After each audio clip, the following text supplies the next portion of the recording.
And we're on. Hello, and welcome to podcast episode 95 of Rope-A-Dope Boxing. And the two Daves are back once again on a Monday to fill you in on all the boxing needs, all your boxing needs, should I say.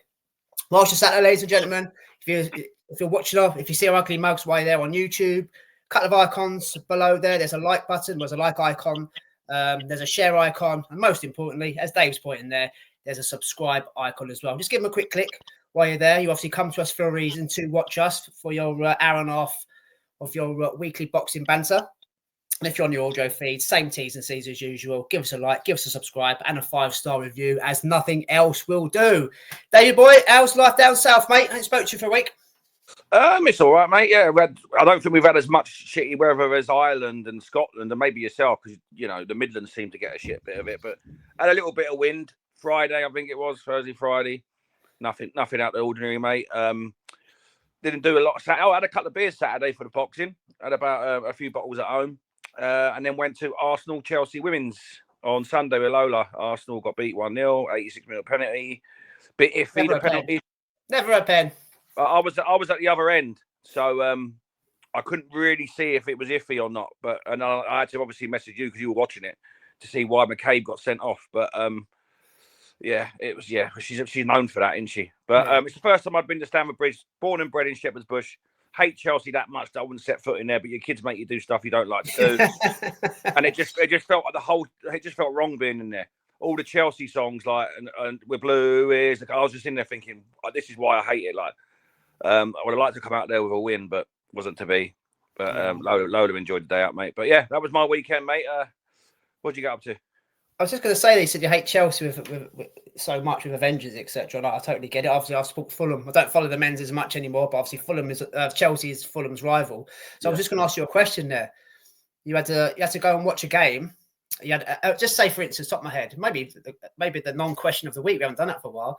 You had to go and watch a game. Remember when we were kids, you would say, "Would you do so and so to save your mum's life? You'd eat shit to save your mum's life." Yeah. So to save your mum's life, you either go and watch Chelsea at Stamford Bridge or Spurs at White Hart Lane or their new ground, whatever it is. Fucking hell. That's just a lesser of two evils. I mean, Tottenham, it's got to be. I'll have to go to Chelsea. I went there. You don't hate them that much. Yeah, well, you put them up against. It's a toughie. It is a hard one. I'd rather go to neither. But I think the next game we got me and Lola is Arsenal-Tottenham, but it's at the Emirates.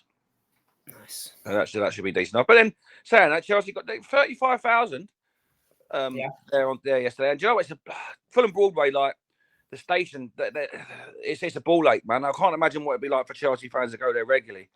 But the crowds are just murder trying to get to the station because they just can pack you into one area. And you know my thing on crowds. At least you had a seat, though. At least you I had a seat, and I was out the rain. Rain. Can't mind too much. But 35,000, Dave.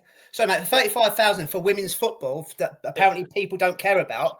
It puts some of the men's games to shame. Let's be honest. That can't fill their stadiums. Premier League as well. So that's it. I will have a little bit of a rant because I'm known for it. Anyway, so where I was sitting, there was one seat spare next to me, to the left of me. Lola's sitting to the right of me. 2 minutes into kickoff, I was sort of stretched out for ideal.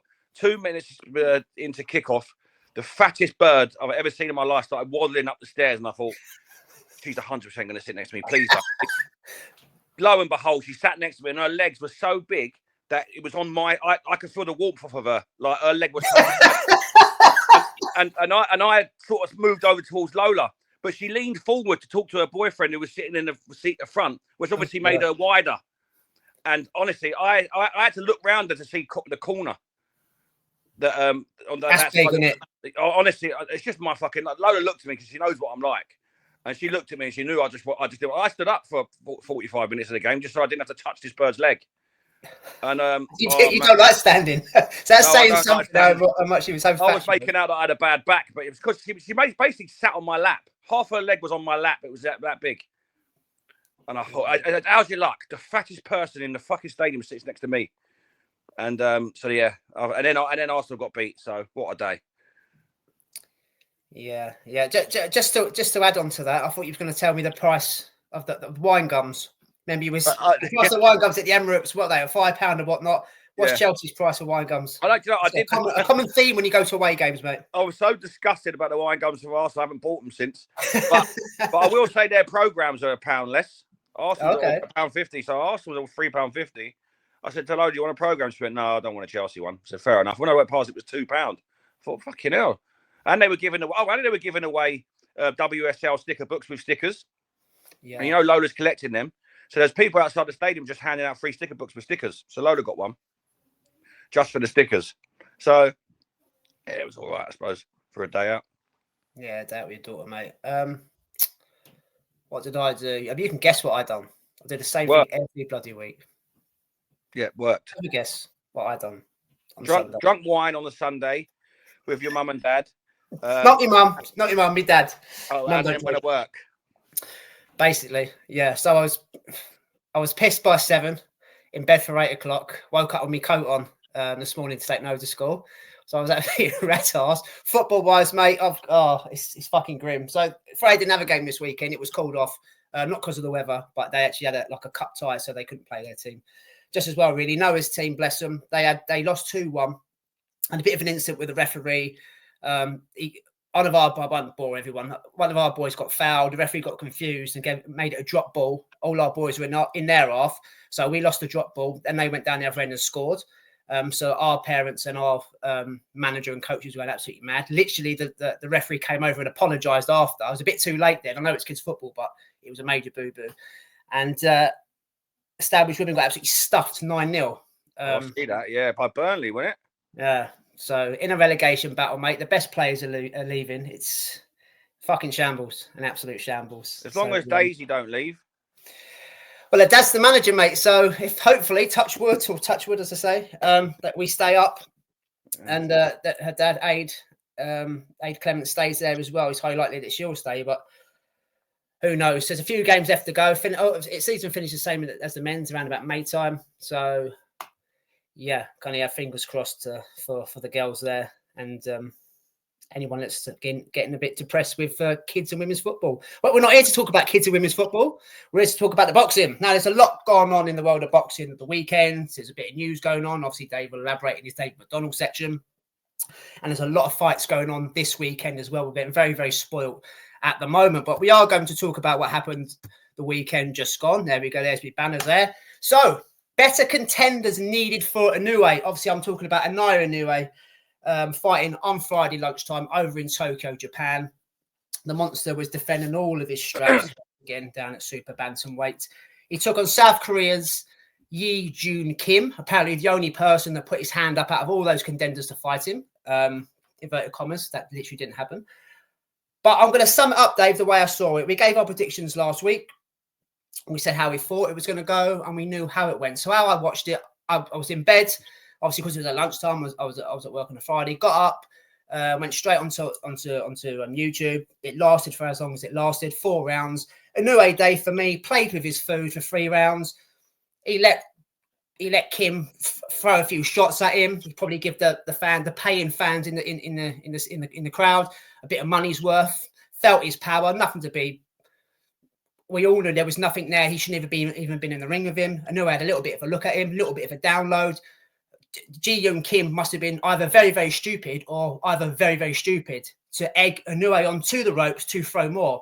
The old 1-2, down he goes, can't beat the 10 count, game, set, match, let's move on. Yeah. How did you say it, mate? I mean, I can't really call it much different than yourself. For me, it was a glorified spar. But I elaborate on last week. I did say that I found it difficult on 2 weeks' notice to criticise. But again, they were worlds apart in their quality and in their talent. It was stupid for apologies for the name. Joon Kim. Just call him Kim. I'm just going to call him Kim. For Kim to be calling him on because he was getting peppered anyway. Yes, he had a couple of flurries. A lot of it was on the gloves. You know, it was a 5-second flurry in the couple of rounds that it lasted, and it was just for me a glorified spar. It was Inoue moving him round, throwing shots at will, just going through the repertoire really. You know, a lot of shots to the body. And yeah, it could have ended it any time he wanted. Yeah. I do feel like it was probably on his mind to go a little bit earlier than round one, because there's been criticism of the opponent. If he wipes him up in round one, the criticism is still warranted. And even though he went 4 rounds, I suppose it is still there. Yeah, lovely straight right to stop him. It was a bit of a weird one because he was holding his body when he sort of tried to get up. Yeah, he did. So he hit him right on the whiskers and it travelled down to his fucking butt. That happened with TJ Tahini, didn't it? Yeah, he did, yeah. And I looked and I thought, on his back as well. The body shock. I mean, he was peppering him to the body during the fight. But I thought, was there a body shot in that when the way he was going on? But listen, he got absolutely battered, and that was always what was going to happen. And we move on. Eddie Hearn's out in the first place. Let's be totally honest about it, Dave. He's ranked in only one of the sanctioned bodies, number 11. I know I keep repeating myself, guys, but I could not see a way, even as Dave says, on 2 weeks' notice, I totally get it. But of all those contenders there, just think of it this way. That was an undisputed title fight. So it was Sam Goodman's WBO mandatory shot. He couldn't make the fight. So there was a volunteer in there, as in Ji-Yoon Kim, okay? But the WBA and the other sanctioning bodies have allowed that fight to happen. Now, they didn't have to allow that to happen. They just went along with that because Inoue's fighting an opponent and they're getting 3% out of it. That is as simple as that. They didn't have to fight him. So this guy shouldn't even be nowhere near him. But as the banner says there, guys, better contenders needed for Inoue, which we've seen a highlight reel knockout. He's done what he had to do. The straight 1-2, as Dave said, didn't even have to sit down in his shot. Game over. Now we need to move on this year. What do we do with Inoue? Which way does he go? He had Riyadh season on his shorts. We know he's a kind of ambassador, if you like, for Uncle Turkey. So he is involved along the way. Uncle Bob was saying he wants to be in Vegas this year. We spoke in the past, Dave, about him being on the Canelo show. Don't know if I like seeing him as co-main on the Canelo show because he's a massive superstar. He's one of the faces of boxing, but I can see that in Riyadh season, i.e. Canelo Crawford, co-main, Naoya Inoue versus David Picasso, which kind of an all-Mexican Cinco de Mayo show. So Goodman's mandatory is still available. The WBO have allowed it, so we're guessing he's going to be fighting him sometime this year. But if it's not MJ, I don't want to see the Picasso fight. No boxing fan does. But it's highly likely, the way Bob's talking, the way Turkey's talking, that's a possibility. And Turkey was on Talk Sport with the weekend, or I think it was midweek with Simon Jordan and whatnot. And he's thrown out he wants to see Nick Ball. So now we're talking about Inoue moving up to featherweight. Nakatani ain't even been mentioned, dude. So, yeah, where does he go? And who do you want to see him fight next? I know we've spoken about this lots of times, but we've got this shit out the way now. Now we have to move on and find him competitive contenders that are going to actually challenge the monster, you know? Yeah, well, Eddie Hearn's throwing the duck thing out massively and saying he should be stripped for ducking. Just swerve that. It's all sound bites, mate. Because if Inoue was Eddie Hearn's fighter, he'd be singing a different song. And by the way, he's talking about MJ, who we're fans of on this show. Let's just go back a while. MJ lost to Marlon Tapales, who Marlon Tapales got knocked out by Naoya Inoue. So Naoya Inoue, in his own right, Dave, could turn around and say, okay, you want to fight me? Go back and beat Tapales, who I've sparked, and then come back to me. Because there's something fishy going on with the WBA. We said here before, well, I've certainly said, I don't believe Inoue or Team Inoue are swerving MJ. Why would they? No. This is a guy that's gone up multiple weight divisions, knocking people out, beating champions and defending belts. You're not going to defend someone that's been beaten by Marlon Tapales. It makes zero sense. Eddie Hearn's the one making claims about extensions for the WBA not to give him that mandatory. I haven't seen the WBA call for the mandatory shot. I haven't seen purse bids been in place. I haven't seen Bob Arum or Uncle Honda or Team Inoue say they're taking Inoue out of purse bids. So it's all what Eddie Hearn's saying. So kind of swerve around him, mate. Ignore that. It's all rubbish. It's all white noise. It's not. For me, yeah, it is. Listen, I've got no problems with what you're saying, but this sort of noise that's being made, regardless of whether you believe it's right or wrong, could get the fight on. Which is he's banging the drum. He's keeping MJ in his mind. There some way, but Eddie Hearn's the one that's singing off that. What else can he say? I was saying, and he's ducking to try and get the fight to happen. So I understand, yeah. Yes, what he's saying is probably bullshit, and it is. You can't call it a pound for pound great a ducker. He has fought everyone, and I do believe that fight at some point will happen. Yeah, hopefully. So we need for that to happen. And not just to fizzle away and not happen. We need the noise from Eddie Hearn. So whether you agree with what he says or not, it's another thing. But mate, cool. Sorry, mate. Just quickly on that, you are right. But saying that to get a reaction out of Team Inoue and Uncle Hunt, he's pissing in the wind. Yeah. Because they're not listening. They don't give a fuck. No, I know, but if he doesn't make the noise, then it may never happen at all. So something's got to be said. So just I'll just let him bang the drum. But I'm with you. Like I say, I see talk about Nick Ball, and Nick Ball said he's the A side. I mean that's brilliant. But he's coming from it. But he's talking about being at featherweight. So Inoue, I get what he's saying. But when you're talking to face of boxing, he's not. Like I say, he's a great fighter, and we love him on here. But he's not the A side against Inoue, no matter what weight it is. Not for me. No, when he's challenging for Nick Ball's belt, I agree with you. He's not. Oh yeah. When he's challenging for Nick Ball's belt, he surely. I understand what Nick Ball's saying. You're the challenger, so you should be the B side. Yeah. But but it doesn't work. Obviously, it doesn't work like this. It's the Wild West. I remember when Anthony Joshua fought Andy Ruiz, the rematch. Andy Ruiz was carrying 3 of the belts, but he was still the B side. How does that fucking work? I know. Sorry, mate. Well, the same as Dubois.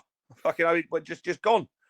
Dubois was the fucking B side. But anyway, see what I'm saying? It's fucking madness, man. Yeah, that's for another day. I would scrap all the fights, all these contenders at his weight for a Nakatani fight. I would put that for me, Inoue Nakatani over anything at this stage. It's not going to happen. I do feel that Sam Goodman should get his shot. I honestly do. Whether we like the fight or not, he was mandatory. He paid his dues. He earned his stripes, and he was unlucky with injuries. It weren't no toe like fucking David Hay and Klitschko. It weren't. No, they were. It was a legit cut. So regardless, I mean, don't get me wrong. I'm in the camp as everyone else. Don't really want it, but if credit where credit's due, and if you pay your dues for me, you should get your rewards. So I think you should get that, and I'm sure he will. The Picasso fight, his name's getting thrown out so much that I believe it will happen now. I do as well. So Bob keeps talking about Vegas. Yeah, I see that. Yeah, but like I say, so that's if he's fighting 3 times a year. He's had one. Yeah, we might not see the fights we want till next year.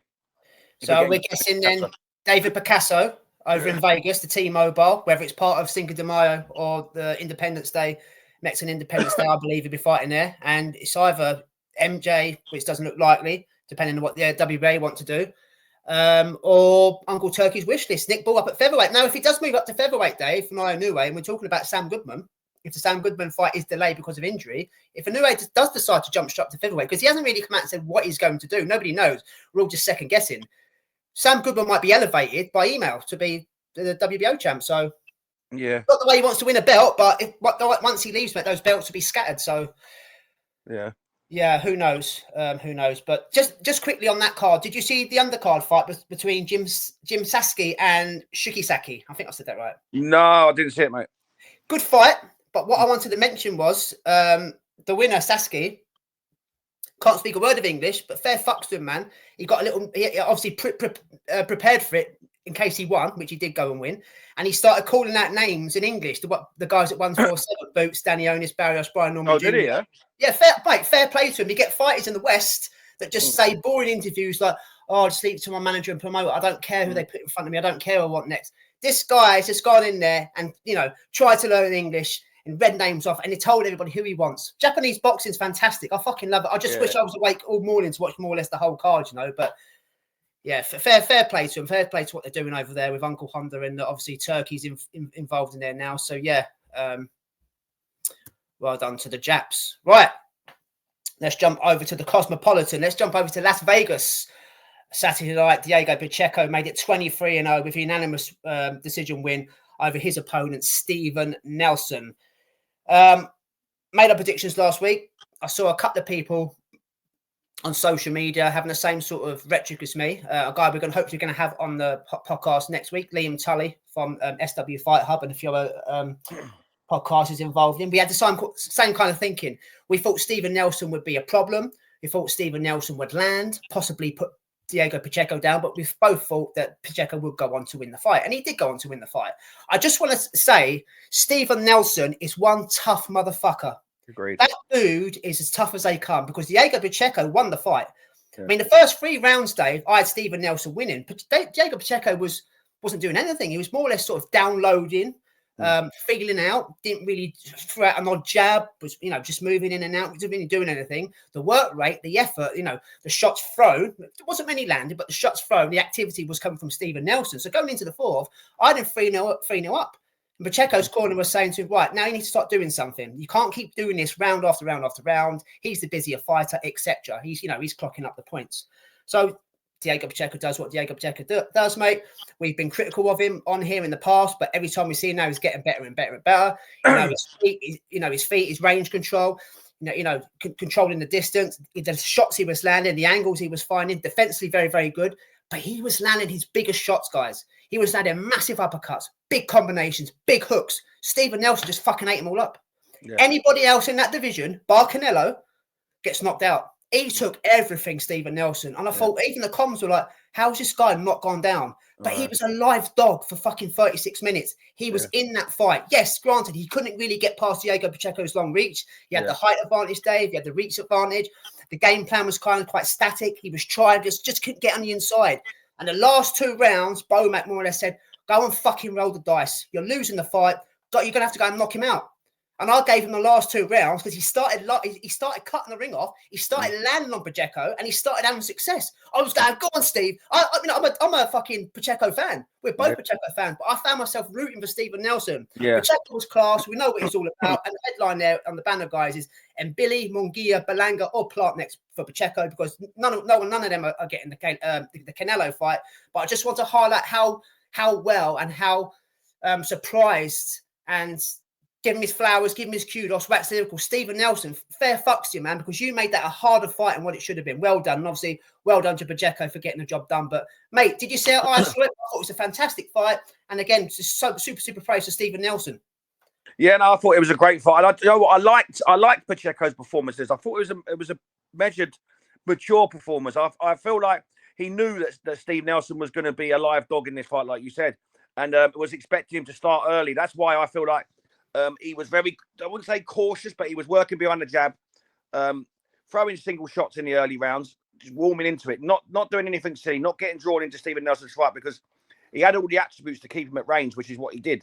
But if you try to stand there and stand in the pocket with Stephen Nelson, that's when you're in trouble. And I felt like that the game plan was to box at range, to box at distance, use your long levers, which he did, and box instead of getting, because Pacheco has got this tendency to want to go into a war, and I don't think that would have been the right fight against Steve Nelson. He's a younger man by 13 years, and take him late and use your youth to see you over the line, like and that's how I felt he did that. I'm with you. Steve Nelson has come out of this fight with more credit than when he came into it. Definitely. He's going to be around. You're going to see a lot more of him based on that performance. Listen, he done his reputation no harm in the way that he performed.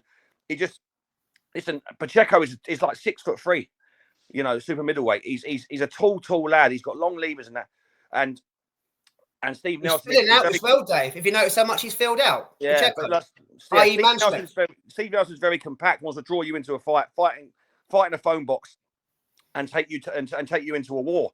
Which Pacheco a few fights ago would have probably tried that macho thing and done that. But for me, he showed maturity at 23 years old. Boxed at range, didn't get caught with anything. I mean, don't get me wrong, he got caught with the odd shot. Yeah, 11 and 12 he did. 11 and 12 he did. The rest of it was pretty plain sailing, wasn't it, for Pacheco? Yeah. But like I say, I like the performance from Pacheco. Yeah. It showed maturity for me. But listen, take nothing away from Stephen Nelson. He's come out of this fight with a lot of credit, and like I say, he will get more fights over this. And stars make fights. Like I say, the names you put up there, and Billy, Munguia, Berlanga, all for a Plant. See Stephen Nelson, different type of fight. They will stand there and trade with him. Mate, those names I've put out for Pacheco, but any of those names, Stephen Nelson can have a go at them because he's a hard night's work for any of those guys right there. I think that he's a harder night. He took Pacheco all the way. Just Pacheco for me won the fight based on the classier work. Like I say, he was falling on his front foot, Steve Nelson, a few times. That's why he was getting caught with the uppercut.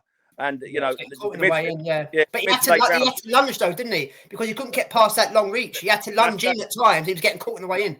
That's what I mean. He's fallen over his front foot, and he was wide open for the uppercut. So the classier work, the classier combinations were coming from Pacheco, and that's what the eye-catching shots. That's what won the fight. Steve Nelson wanted to try and draw him into a fight, which wasn't going to happen. But you see, if he tries to do that against Billy, and Billy comes straight at him, hasn't got that type of boxing IQ as what Pacheco has. That's from what he showed for me. He's a bulldozer in Billy. That'd be a shootout for me. Steve Nelson and Billy is a fucking shootout. That'd be a great fight. Yeah. And then he's very fit, isn't he? He's very fit for 36 years old, Dave. He looks after himself. He lives the life now. You know what I mean? He comes into the game late, 20-0 against sort of nobodies, but he's proved that doesn't belong at the top table. I'm not saying that, guys, but he's a tough match for any of those in the top 15. Really is. He is. Yeah, he is. Yeah. And but yeah, going on to your question there, Pacheco, I'd like to see him in there with any one of them. I think the next step for him has to be one of them. Has to be. Can't go backwards now. He's not getting Canelo. Canelo dictates who he fights, when he fights, and where he fights. All those guys there are just waiting for him to fuck off so the belts get fragmented. So you're right, mate. He has to fight one of those guys there next. Anybody else isn't good enough for me. No. But I don't know how it worked with the politics side of it, who's with who and whatnot. But Belanga's with Matchroom. He's with Eddie. Pacheco's with Eddie. They're both from the States. They're both kind of Latino, aren't they? Yeah. Latino heritage. Would Eddie put them together? He's all about, protecting the brand and, that protecting the O and that kind of thing. Get it? Obviously, Munguia is with Top Rank and so is Mbili. But they're all in bed with Uncle Turkey. So any fight can be made. Yeah. I what I would like to see next out of them four. I'd like to see the Belanga fight next. I think that's one. I think that's the one to be made next, and that's a big fight. I think the Plant fight's the hardest one for him. I think he's got to fight either one of Belanga and Billy before he gets to Plant. I think Plant is not saying Plant is the world title out of it all there, but Plant is the one. I think he fights the other three, and then Plant is who he ends up at. If you know what I mean. Yeah. And like a round robin between them, they get Plant. But like I say, Munguia was just switched off in his last fight against Shiraz. And then Billy needs a night like what Billy has been kicking around against opponents that you wouldn't really. He's gone a little bit static of late. I can't see it being made with Billy, but I like the Belanga Pacheco fight. For me, that sells, and I'd be all over that one for next. Yeah, do that, and then put co-main and Billy versus Stephen Nelson. There you go. Mate, that would that would be some fight in Billy Stephen Nelson. That's a shootout. It'd be great. Yeah, that's a show stealer, isn't it? That. Yeah. Yeah. Well done to both guys. So there, Cruz control for Andy. I'm talking about my guy, Andy Cruz, ladies and gentlemen. My prospect from last year. Made it 5-0 with another unanimous victory win over his Mexican opponent in Omar Salcedo. Now, watching this fight, Dave, I kind of learned more about Chris Colbert than I learned about Andy Cruz because Omar Salcedo last time out fought Chris Colbert on a Pro Box card. Chris Colbert, a former world title contender. He was the interim super featherweight champion. He was on a trajectory of going to the highest heights, falling off a cliff, and he went in with Salcedo and he was dominated for 9 rounds and stopped. So going in against Andy Cruz, there was jeopardy there. There's always jeopardy in boxing, but going in against Andy Cruz, bit of a boxer, bit of a puncher. Andy Cruz at the moment likes to trade on the inside. He likes to throw his shots, hook with a hooker, which I said you shouldn't do, and things like that. So there was danger there for him. Watching this fight, Dave, Andy Cruz was levels above Salcedo, levels and levels above him. As we all know, he's an elite amateur. He's got more gold medals coming out of his arse than we've had at dinners. You know exactly what you're going to get from him. But he was in cruise control too much, Dave, and he decided under Boozy Ennis, Boots' dad, he's trying to turn him into a boxer puncher. Andy Cruz, even after 5 fights, mate, I don't think he's a puncher because he was sitting down on his shots and he just couldn't get that dude out of there. He doesn't seem to be a puncher. He's looking to be exciting as well as skillful. But when he went on the inside and he did trade at times, he sort of took his eyes off the ball. Even though how crazy that sounds, guys, to take your eyes off the ball when you're in the moment trading. He was trading and he got caught a couple of times per Salcedo and a couple of times his legs stiffened. Yeah. And now he's going up the ranks. Now he's going to be fighting better fighters with better generalship, better IQ and bigger punches. He's got to be so careful. He's so don't stop what you're good at. No. Yes, you've got the touch of the Shakur Stevenson. You are the sweet science, hit and don't get hit. But don't change your game plan. You don't come across as a puncher. I get why you've gone to Boozy Ennis. You're trying to change your game plan. You want to be the skillful craftsman that you are and add the knockout highlight reels. but you're taking a chance, brother. And I'm so super high on you, like a lot of other people are. Just don't get caught in the moment, because he got caught when he didn't need to. Yes, he seems to have a decent pair of whiskers, but he's only human. We thought that about Joe Joyce, and we thought that about Chris Eubank Jr. You know, obviously Canelo and Gennady Golovkin are different animals, but you can get tagged and you can get hurt. Apart from that, Dave, a bit of criticism there. He's 5-star. You know, the accuracy of the man is absolutely ridiculous. It was a complete shutout for me from Andy Cruz. Apart from him trading a couple of times less than he did his last fight, but even though I don't like it still. No, like I say, we spoke about this last week about how we wanted him to perform, and for me, he actually did in his boxing ability. You're right. He did try and get involved a little bit, but it wasn't as much as before. Like I say, these type of fighters for me at the moment, because they're getting criticised for being boring, which is what the comms said. That doesn't help. The comms actually turned down and said he's boring during the fight. Madness. And it's ridiculous. It's fucking ridiculous. Like he's got Keyshawn Davis and Shakur Stevenson ringside, and that's why I feel that he is being molded into being something that he's not. Not correct. It's like, because he feels like I can imagine that's what they're saying to him. Look at the heat that Shakur's getting. Be this, and so he's doing something that's not natural to him, and it's not natural. These Cuban fighters and these amateurs and they don't sit there and brawl. That's why they have the amateur careers that they have. They go into their 40s as an amateur. They don't turn over and they win tons of medals because they box. So for wanting his name up in lights and wanting to be something that he's not, he's taking chances. Again, it wasn't as much as the fight before, but it's still in there. And I honestly believe it's because he's got it in his ear. You know, you've won this fight. You know, be exciting. Rah, rah, rah, rah. Listen, this is boxing, mate. And like you said there, one punch can change it all. And he's taking chances that he wouldn't usually take. The dynamic between him and Boozy Ennis, is it correct? Because any sort of trainer would, of their worth, would be like, sticking to what you know, sticking to what you're good at. Don't take chances. Yeah. People if the opportunity's there for the knockout, go for it. But to me, Dave, he's trying to force the knockout. Yeah, you got to work yourself into that. You got to work yourself into a knockout. Yeah. You ain't just got to think, I'm 10 rounds coasting. I'll tell you what, we'll go on the inside and then we'll go in the pocket and trade, because it just doesn't work.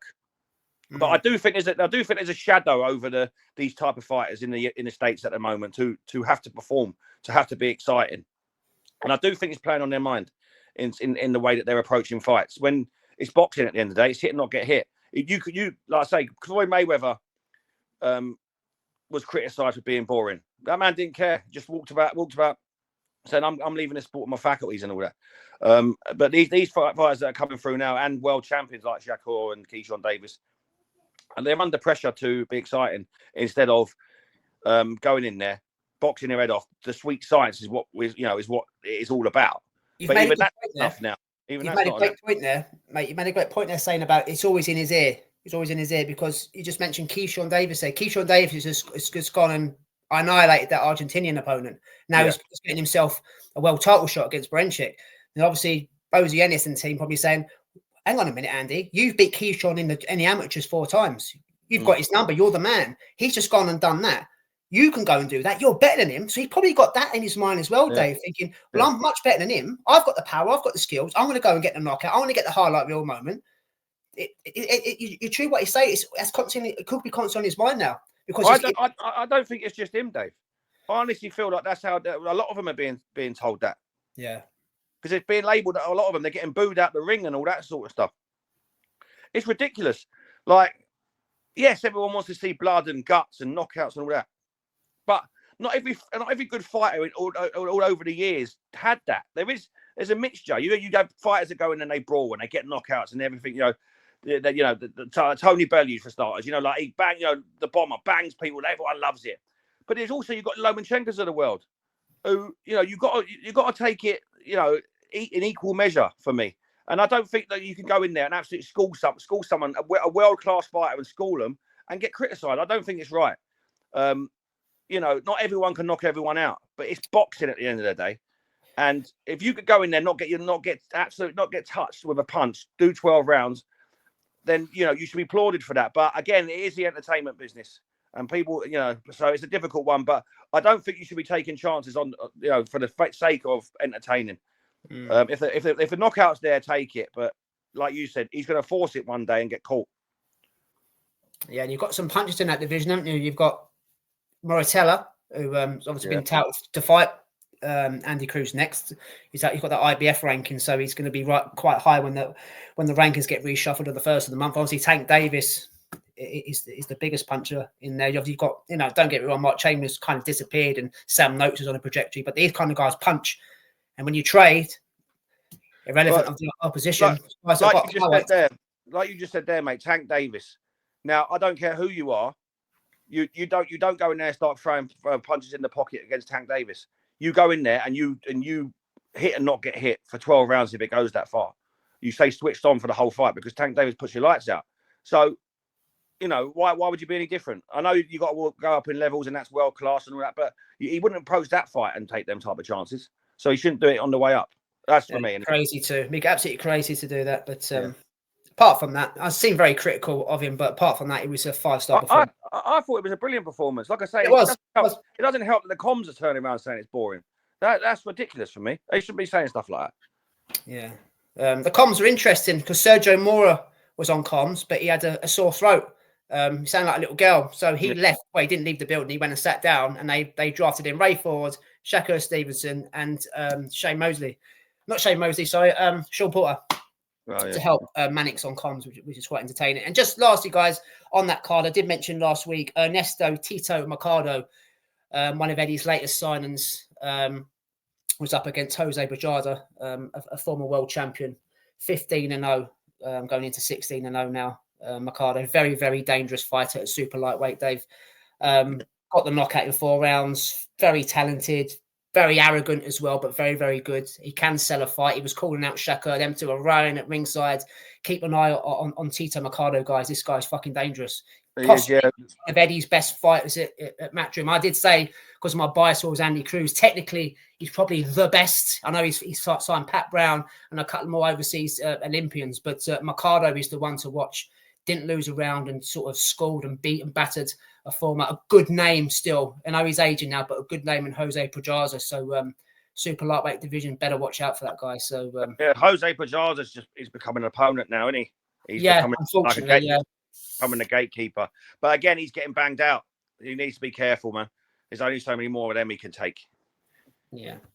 Talking of banging out, we'll jump over to the UK now. Nottingham, to be precise. I've got there, guys. Easy work, easy opponent, easy money for Dalton. Obviously, I'm talking about Dalton Smith. He was the main event on Saturday night over in Nottingham, fighting for the vacant EBU super lightweight belts, taking on his French opponent, Walid Wizza, over 12 rounds. Now, they started calling him the belt collector now, Dalton Smith. He's done it the traditional way. He's been a stellar amateur. He's won the the Southern area title, the English title, the Commonwealth, the British, defended the British 3 times and kept it. Now he's a European title holder. Fair fucks him, man. He's doing it traditional way. That's how you should be doing it in boxing. On sporting meritocracy, obviously they are prize fighters and they want the biggest prizes. I get it, but you understand the way that I'm going with that. So his opponent was Walid Wizza. Said last week, me and Dave didn't know too much about him. Came to the conclusion he really shouldn't be in the ring with Dalton Smith. There's history there of him winning a silver belt. He's been on I think it's 11 winning run since his last defeat and things like that. He was a taller man than Dalton Smith, but they were chalk and cheese in the ring, Dave. Within a round, Dalton Smith, even with that long layoff since March with the injuries, there was no ring rust there. There was no cobwebs in there. Got in there, Wizza felt his power. Ended up like a sitting duck. Got knocked down twice prior to the stoppage. It was chalk and cheese. We spoke about Inoue and his opponent. This was very, very similar. And Dalton Smith can only beat what's put in front of him, brother. But again, is that the best contender in the European rankings? It fucking ain't. That's shit. Shit matchmaking. I'm sorry, guys, but that's rubbish. There was better contenders ranked 1 to 15 that would have given Dalton Smith. I'm not saying they beat Dalton Smith, but they would have fucking give him rounds. That was rubbish. And that sounds bad because I can't get high on that because Dalton Smith has now taken a step back. Yes, we're all talking about him going for world titles and things like that, but he's gone from Jose Cepeda to that. Yeah. Is he winning a world title off of that? I seem very critical today, ladies and gentlemen, but the matchmaking must be better for a recognised championship. We all recognise the EBU championship. It's the only European title to recognise. We don't give a fuck about the WBC silver belts. We don't give a fuck about the WBO international European, but no one gives a shit. This is the proper belt. And that was poor matchmaking. Sorry, Dave. Yeah, no, I've taken issue with the European title at the moment. I remember years ago, you went from the British, you went and it was a step up. I know we talk about it all the time. The Sandman, Lewis Ritson, when he was banging out everyone at British level, all the British names, and then he got in, and then he got put into European level and he got beat heavily, and they were like, oh, maybe it's a bit too soon for that level. That level doesn't seem to be there anymore. And do you know what it reminds me of? It reminds me very much, and I said this before, where, you know, like we talk about the women's, where you've got good opponents, and then there's nothing in between. Then you've got elite. That's how I feel that middle ground is with the European title at the moment. There's been some stinkers of late from the Europeans. I don't know quite how it's going, but it doesn't seem to be a level up from the British. If anything, it seems to be the lower level than the British. Like you said there, it looks like it's almost like a step backwards when you go to the British, and then it should be a step up. And if you get through European, then you're ready for Worlds. That doesn't seem to be happening anymore when it comes to the European title for me. I don't want to take anything away from Dalton Smith. I think he's a fantastic fighter, but mate, he's ticked the box. He's ticked the boxes, and he's got the belt, and he's got a knockout. Yeah. Apart from that, it's. But it should have been a test before the world level, and it definitely isn't. You know, that guy wasn't even British level. Again, you're right. He can only beat what's put in front of him, and he did demolish him. He done in good fashion from what he should have done. You know, great shots against spite around the guard with his hooks that he was throwing, and just absolutely demolished him. But yeah, I say, and you know, I'm very big on how you build a fighter. You know, I've mentioned this in the other podcast about building to the right fights. I mentioned Anthony Yarde because it's an easy one to do. But for me, like, you know, you talk about him going into world level now. Based on that opponent, I'd like to see him in with someone fringe now. You know, if there's a real European contender and it was a real hard fight, and he's come through it, and you know, and it was a good scrap, and he's got rounds, and he's been tested a little bit, I'll be like, right, he's ready for Worlds. But that opponent for me is not the step up you need between British and World. Yeah. I think he is ready for Worlds, a certain level of a world opponent. My point was going into a world title fight, which he's not going to get next, or an eliminator, or against former world champions. Going off the back of that isn't good preparation. That's all I meant, because he should have been challenging, in my opinion, fringe or world level fighters of the Cepeda fight. That was based on my rhetoric. I think Dalton Smith is a world level fighter. Yeah, I agree. I think he is, but at the same time, it's just based on literally the opponent of Saturday night. Yeah. He is ready for world level, but now if he'd have gone in there against a real European level fighter as we know it, he would have gone rounds. Yes, I still believe he would have won. He may well have still got a knockout, but that fight for me doesn't prepare you for a world title fight, or a fringe world title fight. Now that's why I think that he needs another one based on that. He's demolished him in one round against an opponent that's really poor. That for me doesn't prepare you for the next step. Nobody was talking about Azim, funny enough, at the weekend. Didn't really hear many talking about him.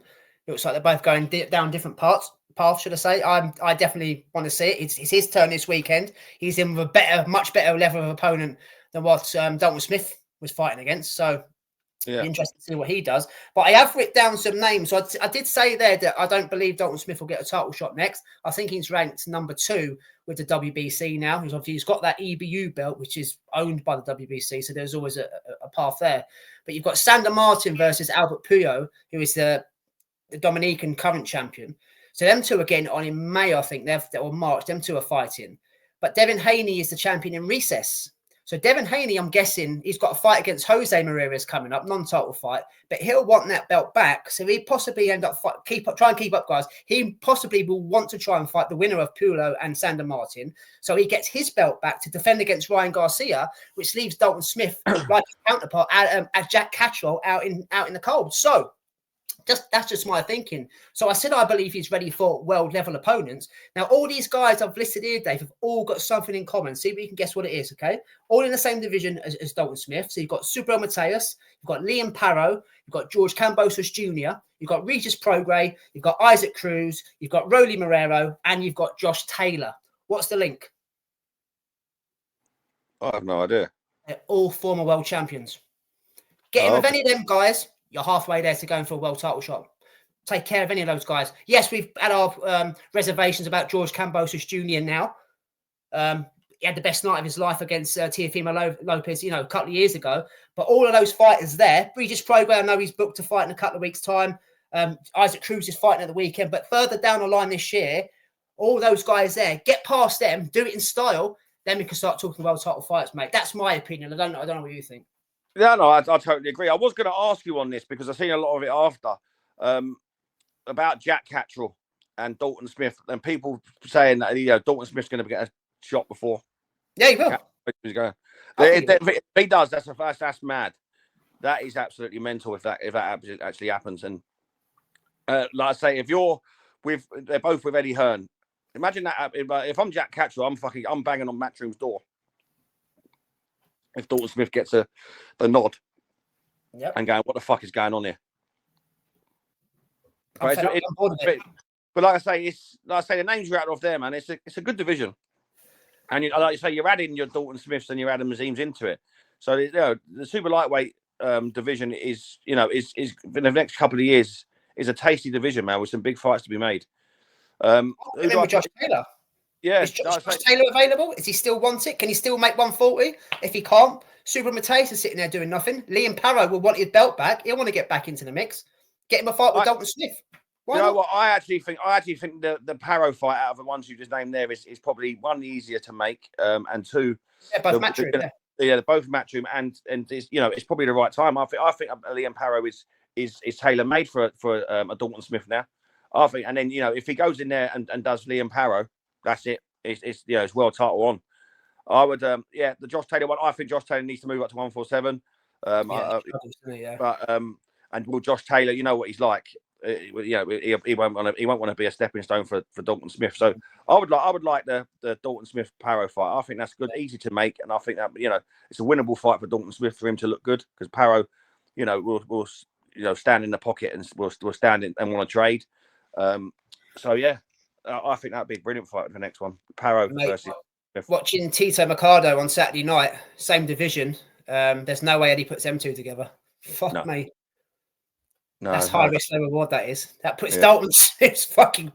That puts his fucking his career 2 steps backwards, mate. Fucking hell. That'd be a full world title fight if that happens. Yeah, definitely. He'll be keeping him away. So Scotney calls out Sky. I'm obviously speaking about Ellie Scotney, who defended her belts on the weekend. She added the IBO strap to her collection. We don't give a fuck about the IBO belt. It's a fringe world level belt, but it means a lot to her.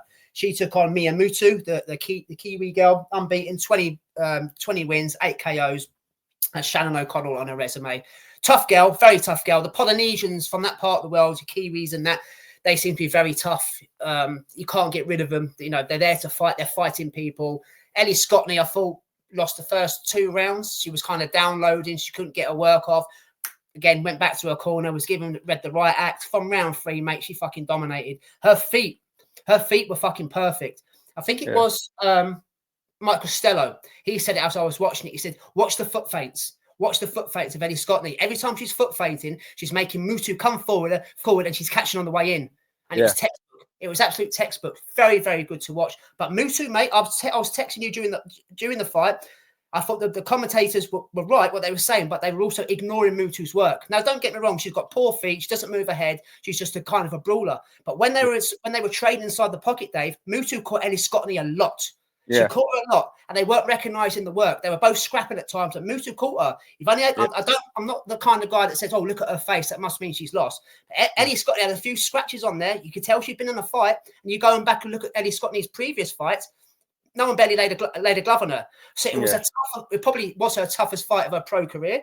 And Mia Mutu's got my respect as well, because when Ellie Scotney, I believe she's the best in this division, when she fucks off, and hopefully there's call out for Sky Nicholson, which I loved, by the way. Yeah, I love that.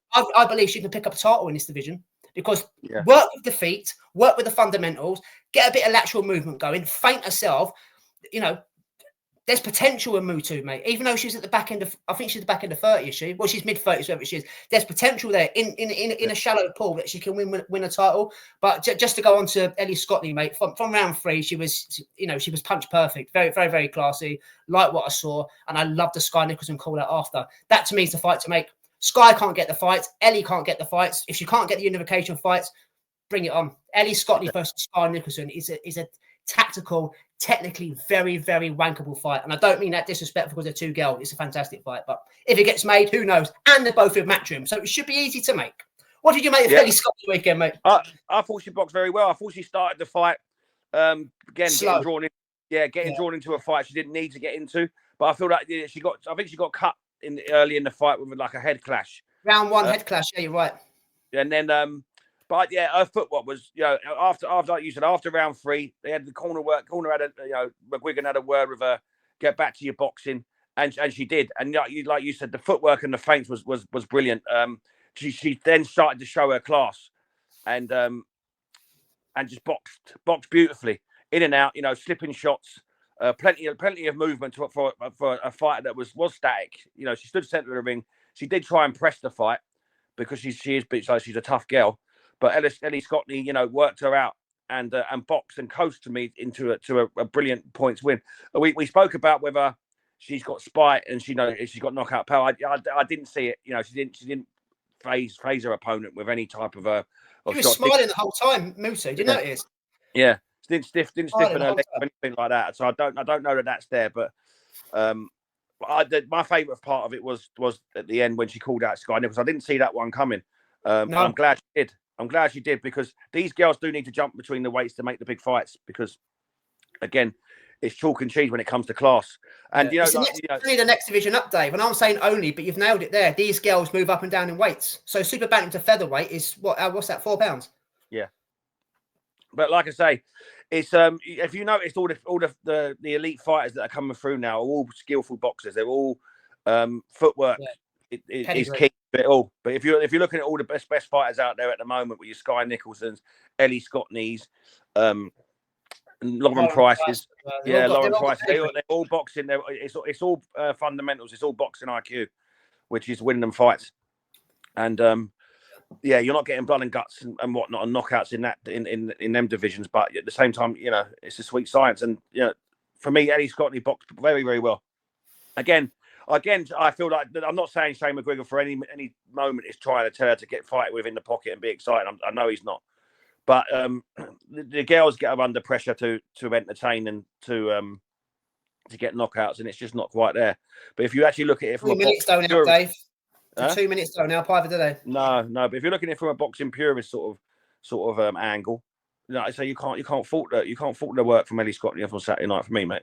It was brilliant. Like I say, she got drawn into a couple of bits, got cut, learnt her lessons, and then just boxed beautifully in the mid to late rounds, and it made it look easy towards the end. Yeah. Making her the guys at the end, Mutu, didn't she? She came forward and started throwing. I was thinking, like in the 10th round, I think, mate, why didn't you do that from fucking 1 to 9? They always do that, didn't they? They always do it, didn't they? Roll the dice, but she was tough as well, man. Fair play to both girls. She was. She's like, for me, she's in the middle, like, you know what I mean? Like, we say it's either poor or elite, but she's one of them ones that was on the fringe. Yeah, I believe that she can win a title if Ellie Scotney's not in that division anymore. But totally enjoyed it, and I enjoyed this. Me and Dave enjoyed this. I think the boxing world enjoyed the last fight. Conor Walker is the reason we love boxing. Fuck me, Dave. British and Commonwealth titles on the line. Never get a shit British title fight. I know it's becoming a cliche, but it's a true cliche. On paper, it looked like a 50-50. We went down the Conor Walker route. We thought it'd be a lot better than what he was. We thought his game plan might be a bit too much for Harry Scarf going into the later rounds. But we were texting each other in between this, mate. Harry Scarf was very dominant. Don't get me wrong, he wasn't beating Conor Walker up. I said today, but he was outboxing him. I didn't give Conor Walker a fucking round. Got to round 11, Dave. And as we always say, keep your guard up. You've got to be switched on for 36 minutes. Dropped his guard, mate. And what the fuck happened? Punch from the gods. And we jumped out of our chairs. Me in the West Midlands, you down in London. Yeah. Did I jumped up? I messaged you. I jumped up like Arsenal scored in the Champions League final. Mate. I just didn't see it coming. Like, Harry Scarf must have woke up the next day kicking himself. he is literally switched off for a second, which you can't do, and had his lights put out. Now, his legs just went to jelly, but he boxed a brilliant fight leading up to that. He won the first 10. I messaged you and said I can't give Conor Walker around here going into the 10th, and Conor Walker, like I say, it was a brilliant punch, and I say punch from a god's tongue in cheek because there is no such thing as a lucky punch, but its performance overall for me, Conor Walker, had he lost, would have been questioned. Because again, we talk about changing things up, a plan B. He done the same thing all night, which is why he got picked off by Harry Scarf's jab and lateral movement and footwork. But he wasn't cutting the ring off. He was just sort of following him around the ring, trying. And don't get me wrong, he tried, but there wasn't much boxing in it. And like I say, had he lost, I would have been frustrated. He couldn't get on the inside, could he? He couldn't get past that long reach, that long reach, But the only thing I would say as a positive, obviously there was more. Obviously the knockouts are positive. But the pressure, he never stepped off the gas, Conor Walker. He was always putting pressure on, and he always does, doesn't he? To be fair to him, mate. Yeah, but I think that's what was Harry Scarf's downfall because he put a lot of energy into even up to the 10th round. He was always on his toes. He was doing plenty of lateral movement. Energy. Yes, he was catching him with a jab on the way in, and winning the rounds clearly with his boxing, Harry Scarf. But I do think that even though I wasn't impressed with the way that Conor Walker was going. In that fight, I do believe that the pressure, was hold, which is the reason why he did switch off. I do think that I wouldn't call it educated pressure because a lot of the time he was following around the ring, and he was he was missing with a lot of shots, and he reckons that was the game plan, Dave. He reckons that was the game plan. Easy thing in the world to say that was now. You can't argue against it, can you? Because it happened. Oh, no. But you know what? I mentioned this fight a few years ago. It was Dirty Derry Matthews versus Tommy Coyle. This was exactly the same thing. Tommy Coyle was fucking boxed out of his skin. I think it was the first time anyone sort of heard them, and they were having a bit of needle in the build-up. It was on Sky Sports when Matchroom was there. And Tommy Coyle boxed fucking Derry Matthews' head off for 11 rounds. And now Derry Matthews could bang, so he was always that. And he got caught very much similar to that. Switched off. He boxed one every fucking round. I think it was for a British title, possibly. And Derry Matthews put his lights out in maybe the last round or the 11th round when it was totally against the run of players, we'd call it. And this was exactly like it. Like I say, Harry Scarf must be thinking, fucking hell, like, he had that fight won. It was in his grasp. It was done. And bang, he got caught with a right hook, stiffened his legs. And Conor Walker was always going to go and get the stoppage after that because Conor Walker was going for the stoppage for the first 10 rounds. He was just getting picked off. Do you agree with the stoppage? Yeah, I agree with it. I watched it back. He weren't throwing back. There was people saying, the stoppage shouldn't have happened. But when you go and watch it back, he was sort of falling forward towards Conor Walker, but he wasn't throwing any shots. His legs were gone. They said, the long and the short of his legs were gone. The referee was right to do it. Because the first knockdown was a bad knockdown. If you just see the way his legs sort of stiffened, he was fucking gone. Right on the whiskers, wasn't it? Beautiful shots. Conor Walker's not known for banging either. But again, that's what I'll put down to the pressure. Whether I liked the way he pressurized the fight or not, it's for another thing. I like educated pressure. I like cutting off to the ring. That didn't really happen. There was a lot of following around. But that pace, I feel, had a factor in that knockout. Yeah. I feel that's his level, though, Conor Walker. I feel that he's British level. I'd like to see him defend that belt 3 times, and keep the belt and then just keep working and getting paid, and securing his family's. Like I say, regardless of the win, which was a great knockout win, had he lost that fight, he didn't have a plan B. He didn't try and change anything up. He didn't do anything different. He just followed him around the ring. And I don't want to be critical because it was a great win. But had he lost that, it would have been a bad defeat based on that, if you know what I mean. Yeah, no, I agree. Yeah, 100%. Good luck to him. You kind of feel sorry for Harry Scarf, but shit happens, man. This is boxing, and you kind of, even though we're Conor Walker fans as well, which makes it a bit nicer. But fair play to him now. He's the champ. He's the A side. When he goes into other British level fights, he's the guy that will pick up the biggest part of the purse. He's got a family to feed. I just love the story. I love everything about it. Like that, mate. Would you be in for a rematch if Harry Scarf got it? Why not? Yes and no. Don't get me wrong. It was a British title fight. It was coming, as you said, it was a bit rinse and repeat. There was no other game plan there. So how mad this sounds, it was getting kind of boring. You were just waiting for the final belt, and then getting the main event up and running. But if Conor Walker did change his game plan and found a way to get past that long reach, get on the inside and work the body, he did it in the end. Like you said, it's all right saying that now, but yeah, of course it would. But as long as he gets paid, mate, I don't care which route he's gone down. He's probably overachieved, to some people, or even, Team Walker. I don't know what the ceiling was for them. Is it British? Was it English? Is it European? I don't know. But me personally, I think that's his level, British level. I don't think you should jump into European and sit, test yourself. Why not? But I think this is it now. I just go and defend the belt, go and make as much money as you can, mate. And I would entertain it, but maybe I'd like to see him, fight somebody else. If it's going to be like that again, just so one-sided. Well, like we said earlier about European level, now, I think that, why not get him go through European level if you're going to get the level of fighter Dalton Smith got? That's another thing to put on your resume. I've been British and European, so. I'm not saying he shouldn't. I just think there's certain fighters at certain levels. He's better than English, but I think British level is Conor Walker's level. But go and prove me wrong, brother. I'm a massive fan of you. Go and prove me wrong. But what I'm saying is that European level for me is not the level we expect it to be anymore. So there's an opportunity for there to grab that. Not based on the Dalton Smith fight. You're right. Yeah. Based on Dalton Smith, and it's not just Dalton Smith. This has been going on for a while. European going up to fight for European was a big thing years ago for me. And they were European level fighters, and they were a danger. I don't see it anymore. But again, it's matchmaking, and it's politics, and it's everything else that go with it. I just want to add, a lot of people were calling that a gift to gift from the gods and things like that. So it's obviously a terminology used in boxing, but that wasn't the first time it happened on that show. There was a fight earlier in the night. Trey Dewberry, massive prospect, big cruiserweight. He's absolutely huge. He won't be at cruiserweight for long. Big black muscle-bound Adonis, mate. He was in a fight with his, I think he's an Argentinian opponent over 6 rounds. I think it was his 5th or 6th fight as a pro.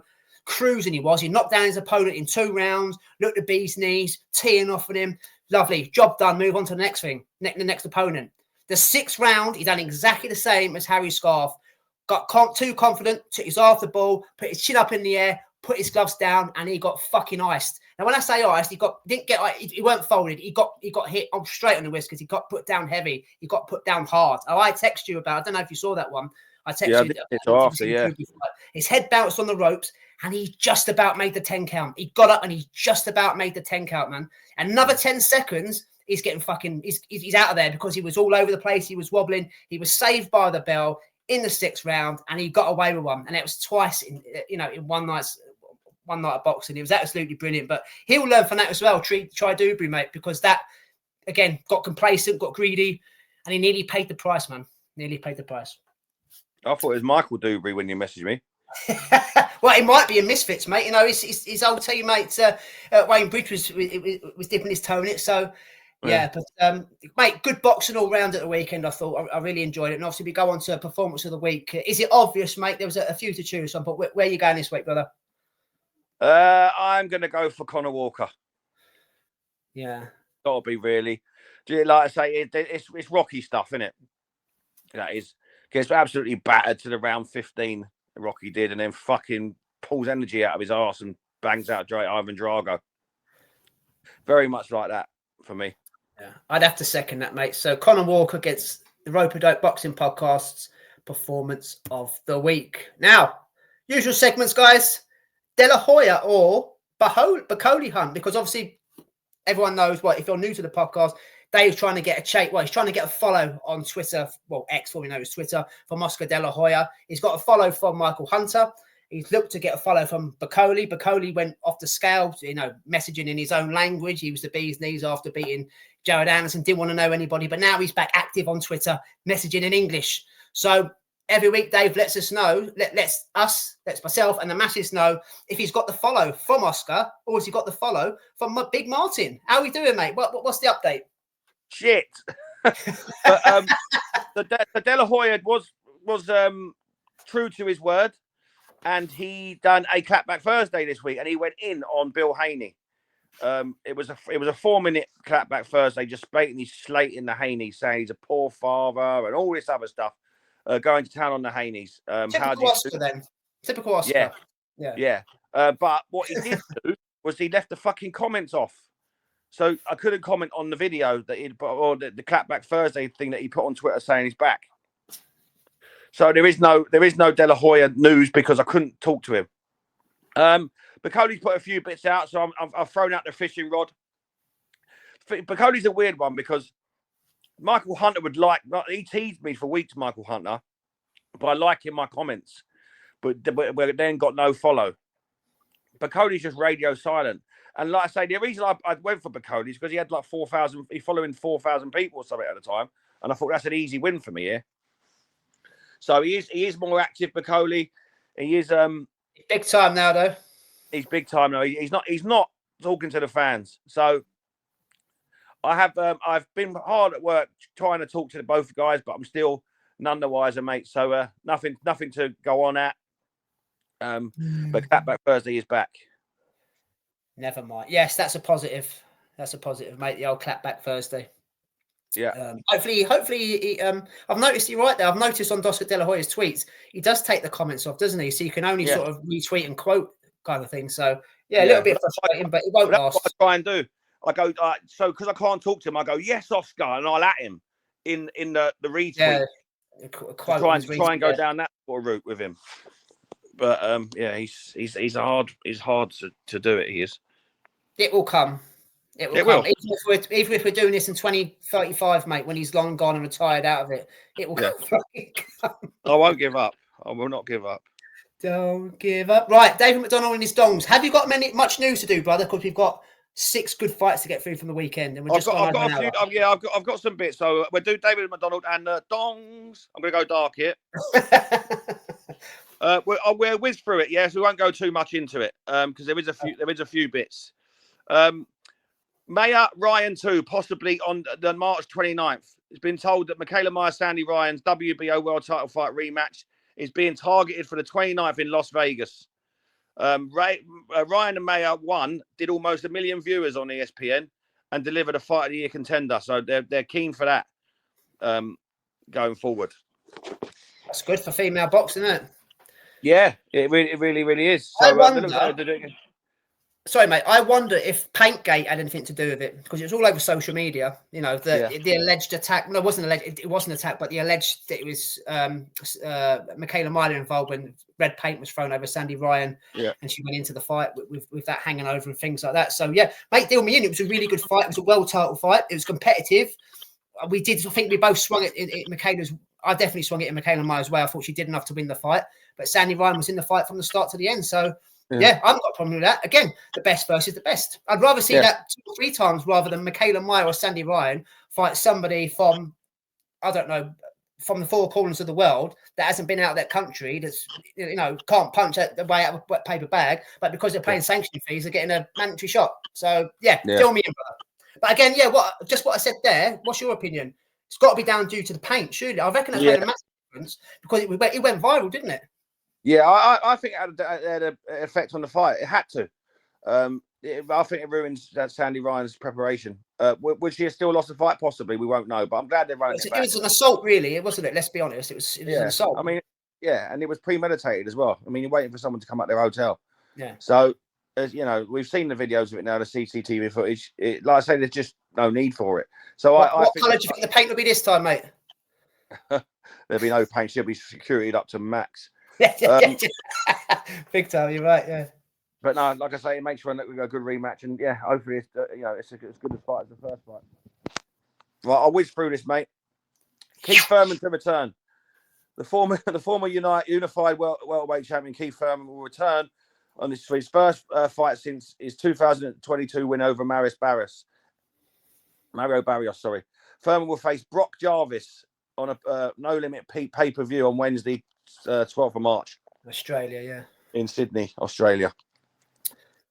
What version are we getting of aging Keith Thurman, who got beat up by an old Manny Pacquiao? Is he one of the faces anymore? Does he deserve to be at the top table? I don't know. Brock Jarvis, can he beat him? Possibly. I'm not excited about that fight, Dave. If I see Keith Thurman 2.0, I'll be like, wow, okay. Let's see where you are against somebody from the top 15. Yeah, at the moment, to me, mate. Good luck to him, but it's just a fight. I won't be setting any alarms to watch that one, brother. Put it that way. No, I'm underwhelmed, and I don't know what this is, but Listen, he's talking about coming back a few times. Talking about fighting Claressa Sorry, Shields. wasn't he? Was he supposed to be fighting Claressa Shields? That's what I was saying. Yeah, he's meant to be fighting Claressa Shields last time I heard. So yeah, I don't know what to make. Mate, she needs opponents as well, bless her. You know. I know. Well, let's see. She might get that fight with him, depending on how he performs in March. Yeah. Who knows? But we'll move swiftly on because we ain't got a lot of time for news. Another one is Liam Smith has signed a promotional deal with Eddie Hearn's Matchroom Boxing. His return could see him fighting on the Conor Ben, Chris Eubank Jr. undercard against Aaron McKenna. I didn't see the deal with Matchroom. I thought we'd see Liam Smith again, to be honest, mate. He ain't going to want to go out the way he did against Chris Eubank Jr. There's still a lot to give, but I didn't see him signing a contract with Eddie. I thought he'd just be sort of self-employed, if you like, fight by fight deals with different promotional companies doing it that way. But good luck to him. I like Liam Smith, former world champion. Always brings it. Well, 9 times out of 10, it was quite clear that he was injured against Eubank Jr. I don't care what anybody says. Yeah, he was. It wasn't the Liam version we're used to seeing. His feet were stuck in the mud. He couldn't throw a punch. So yeah, good luck to him. I think he's in against, is it Aaron McKenna or Tyrone McKenna? I can't think which one it's in against. Aaron McKenna. Yeah, decent comeback fight. Well, it's not even a comeback fight, is it really? Because he hasn't retired. So yeah, deal me in. I like Liam Smith, and I wish him all the best. I'm glad to see he's back on TV and see how far he can get now. He's still I think he's going to be fighting at 160, isn't he? He's a middleweight now. He can't make the weight below. So yeah, just excited to see Liam Smith back and fighting. Hopefully he's fit. Hopefully he stays fit. No injury problems, because wasn't he supposed to be on one of those Saudi cards, Dave? And he pulled out, didn't he? Yeah, he Josh Kelly, wasn't it? Josh Kelly on the Wembley one. That was it. Ishmael Davis took his place. Yeah, that's right. So yeah, injury-free Liam Smith. Let's go.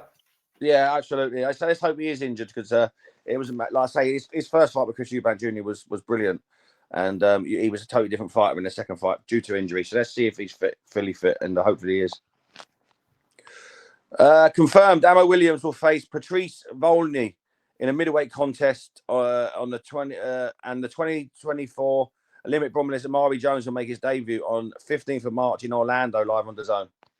Never heard of Amo Williams' opponent. That's literally a comeback fight. Gain your confidence, get a knockout after what happened against Hamza Shiraz. Move on. I don't know anything about his opponent, mate. No. Who is it? I have no idea. Oh, move on. Good luck, Amo. Conor Ben will face Chris Eubank Jr.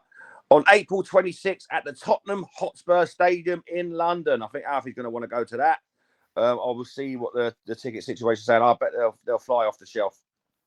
But yeah, 26th is happening. Yeah. Yeah. From what I remember, I haven't got the news in front of me, but the bar Liam Smith, I don't think the undercard looks very great. I think it's literally all the money's gone into the main event, I think that happens a lot with Chris Eubank Jr. fights. Have you noticed that? Whenever he's the main event, the undercard's not great. Yeah. It's happening, whether we like it or not. I haven't got much of a problem with them fighting as, crossovers and things like that. They're both professional boxers. There's more riding on this time. Conor Ben, the first fight, Chris Eubank Jr. was he was the bad guy, wasn't he? Everybody loved Conor Ben. Now it's kind of a reverse, roles reversed after what's happened with Conor Ben's failed drug tests. So Chris Eubank will be the hero, if you like. So yeah, going into fight week could be interesting with the dads as well. It's off the back of their names. There's no title involved here, and it is what it is. We'll all be watching it. So yeah, let's just count down to the date, and we'll make our predictions then and there. But there are better fights out there. But I totally get it from a commercial and British point of view. It's born rivals, it's called. It isn't born rivals. The old men were born rivals, but these two have turned into rivals. So there is a narrative there, if you like. Stop waffling, Dave, and move on. Yeah, correct. IBF welterweight champion Jaron Boots Ennis and WBA titleist Staniosis will unify the titles at April 12th in Atlantic City, live in DAZN. Now that's a fight. That's a good fight. You mentioned that one last week. I mentioned it as being muted, but it was it's now been confirmed. So that's a great fight, that is. Yeah. As we said last week, mate, Boots has got to be much better than he was against Karen. Otherwise, he'll get beat by Stanionis. Yeah. Looking forward to that one, mate. Yeah. Unification, love it. You might like this one. And it's a rumour, but we're going to do it anyway because I like the fight. Shabazz Massoud and Peter McGrail to be fighting next. Eddie Hearn has said that he wants to make an all-British super bantamweight clash between the two, and the winner progressing to a world title shot next. Brilliant fight. What do you think of that? That's why I snapshotted that news, because I thought you'd like that one. That's a brilliant. That's a chess match, that is. Yeah. And going off the last 2 fights, I'm edging to Shabazz Massoud. Yeah. After his fight against Liam Davis, I backed Davis. I thought that Davis would be too much for him. And Shabazz Massoud boxed his head off. And Pete McGraw was in a fight against Reece Edwards in his last fight, which I thought Pete McGraw would be too much for him. So, based on what I've seen, what have you done for me lately, I'm edging Shabazz Massoud right now. I think it's a great fight. It's a bit of a chess match, that as well. Yeah. So, bring it on. Good fight. That'd be a really good fight. I put that one on for you. You've already mentioned this, so I'm going to strip past it. It was a new way to fight in Las Vegas, Bob Arum had said. So we already mentioned that. George Kambosos will make his matchroom debut on March 22nd in Sydney, Australia, with Sky Nichols defending her WBC featherweight title in a co-feature. And it will also feature Teramona on the show. Yeah. So it's George Kambosos versus TBA. All of them are TBA. Right, George Kambosos versus Dalton Smith. There we go. There's your fight. It's made now. It's done. Yeah. It's perfect. Yeah. Perfect fight. George Kambosos is going to be the A side. He's going to be earning money. He's at home in front of his home fans. Dalton Smith's a hard fight, but we've just been talking about Dalton Smith moving on from the rubbish he fought at the weekend. Yeah. He's only had a minute's worth of fucking action in 9 months. Yeah. He needs to stay active. This is a perfect opponent for him. Will it happen? Of course it won't. But it's the fight I'd make, Dave.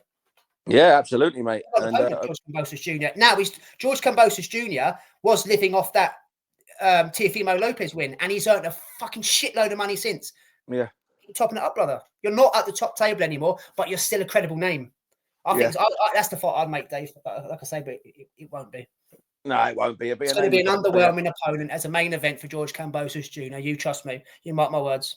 Yeah, it will be. You'll say George Kambosos will now face so-and-so, and we'll be like, yeah, just wait for Teramona Jr.'s knockout. That's what it's about. So, yeah, absolutely. Right, and the last piece of news for tonight, Eddie Hearn has revealed that Khalid Ko will rematch Manuel Gallegos in Mexico in a few months' time.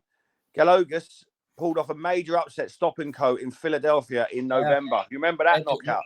Yeah, he beat him up. Yeah. What is it with Eddie Hearn and fucking? That's why they call them rematch rooms. Yeah. Don't get me wrong. The opponent there, the Mexican fella's going to get paid. Obviously, he's not a name. He doesn't probably owns a pittance, so he's going to take it straight away.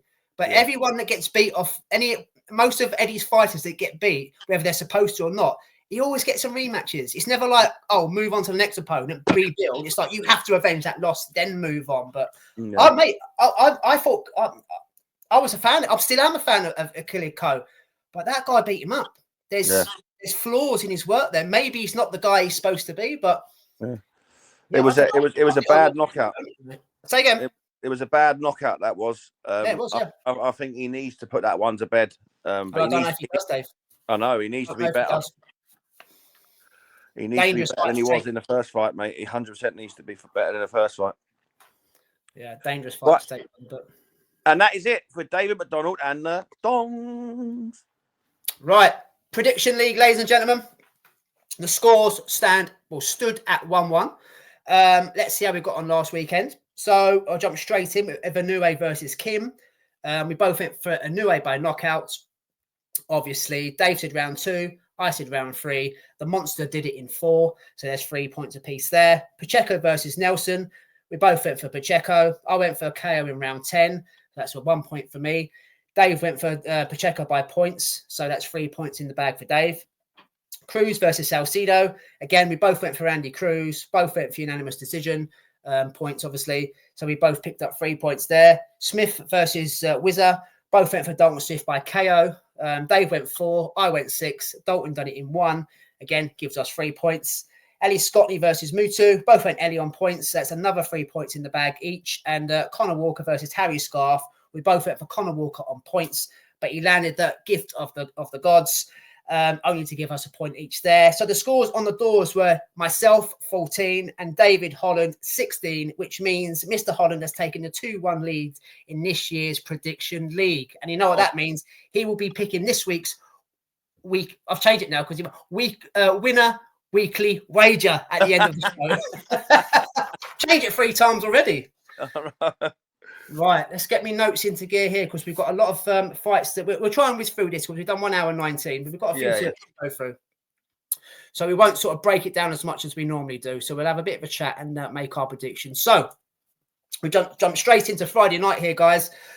In Greenwich, at the Indigo in Greenwich, London, obviously, Eddie Hearn has put on a matchroom show which involves George Liddell as the main event, but we're not focusing on George Liddell. We're focusing on Junaid Bostan, as I've got there. Junaid Bostan versus Bilal Fawaz. This is for the British, I did write it down, super welterweight title. As you know, guys, regular listeners of the show would have known that Junaid Bostan is Mr. Holland's prospect for 2025. That's why we're focusing on Junaid. He's 10-0 with 8 knockouts. He's 22 years of age. Very good southpaw fighter. Calls himself the Star Boy. Dave picked him for a reason. He's in a title fight quite early. In against Fawaz. Fawaz is an amateur boxing champion. There's a 14-year age gap. Looking at the two guys, it's probably easy to know which way we're going to navigate in terms of who's going to win and how. But I'll leave this one more to Dave because Dave, as I just said, picked Bostan for a reason. He's in a competitive fight, but I think he might just have a bit too much for Bilal Fawaz, Dave. What are you thinking about your prospect of 2025? How does he get on Friday night, brother? Well, it's a good start and it's a good, meaningful fight, which is what I want for my prospect. So I'm pleased it's for the British. And again, we bang on highly about British title fights. I don't, I hope Bilal brings it. But he's 9-1. Bilal, sorry, Dave. He's 9-1 with 3 knockouts. But we can't look into that because we've done that with Bruno Siraj.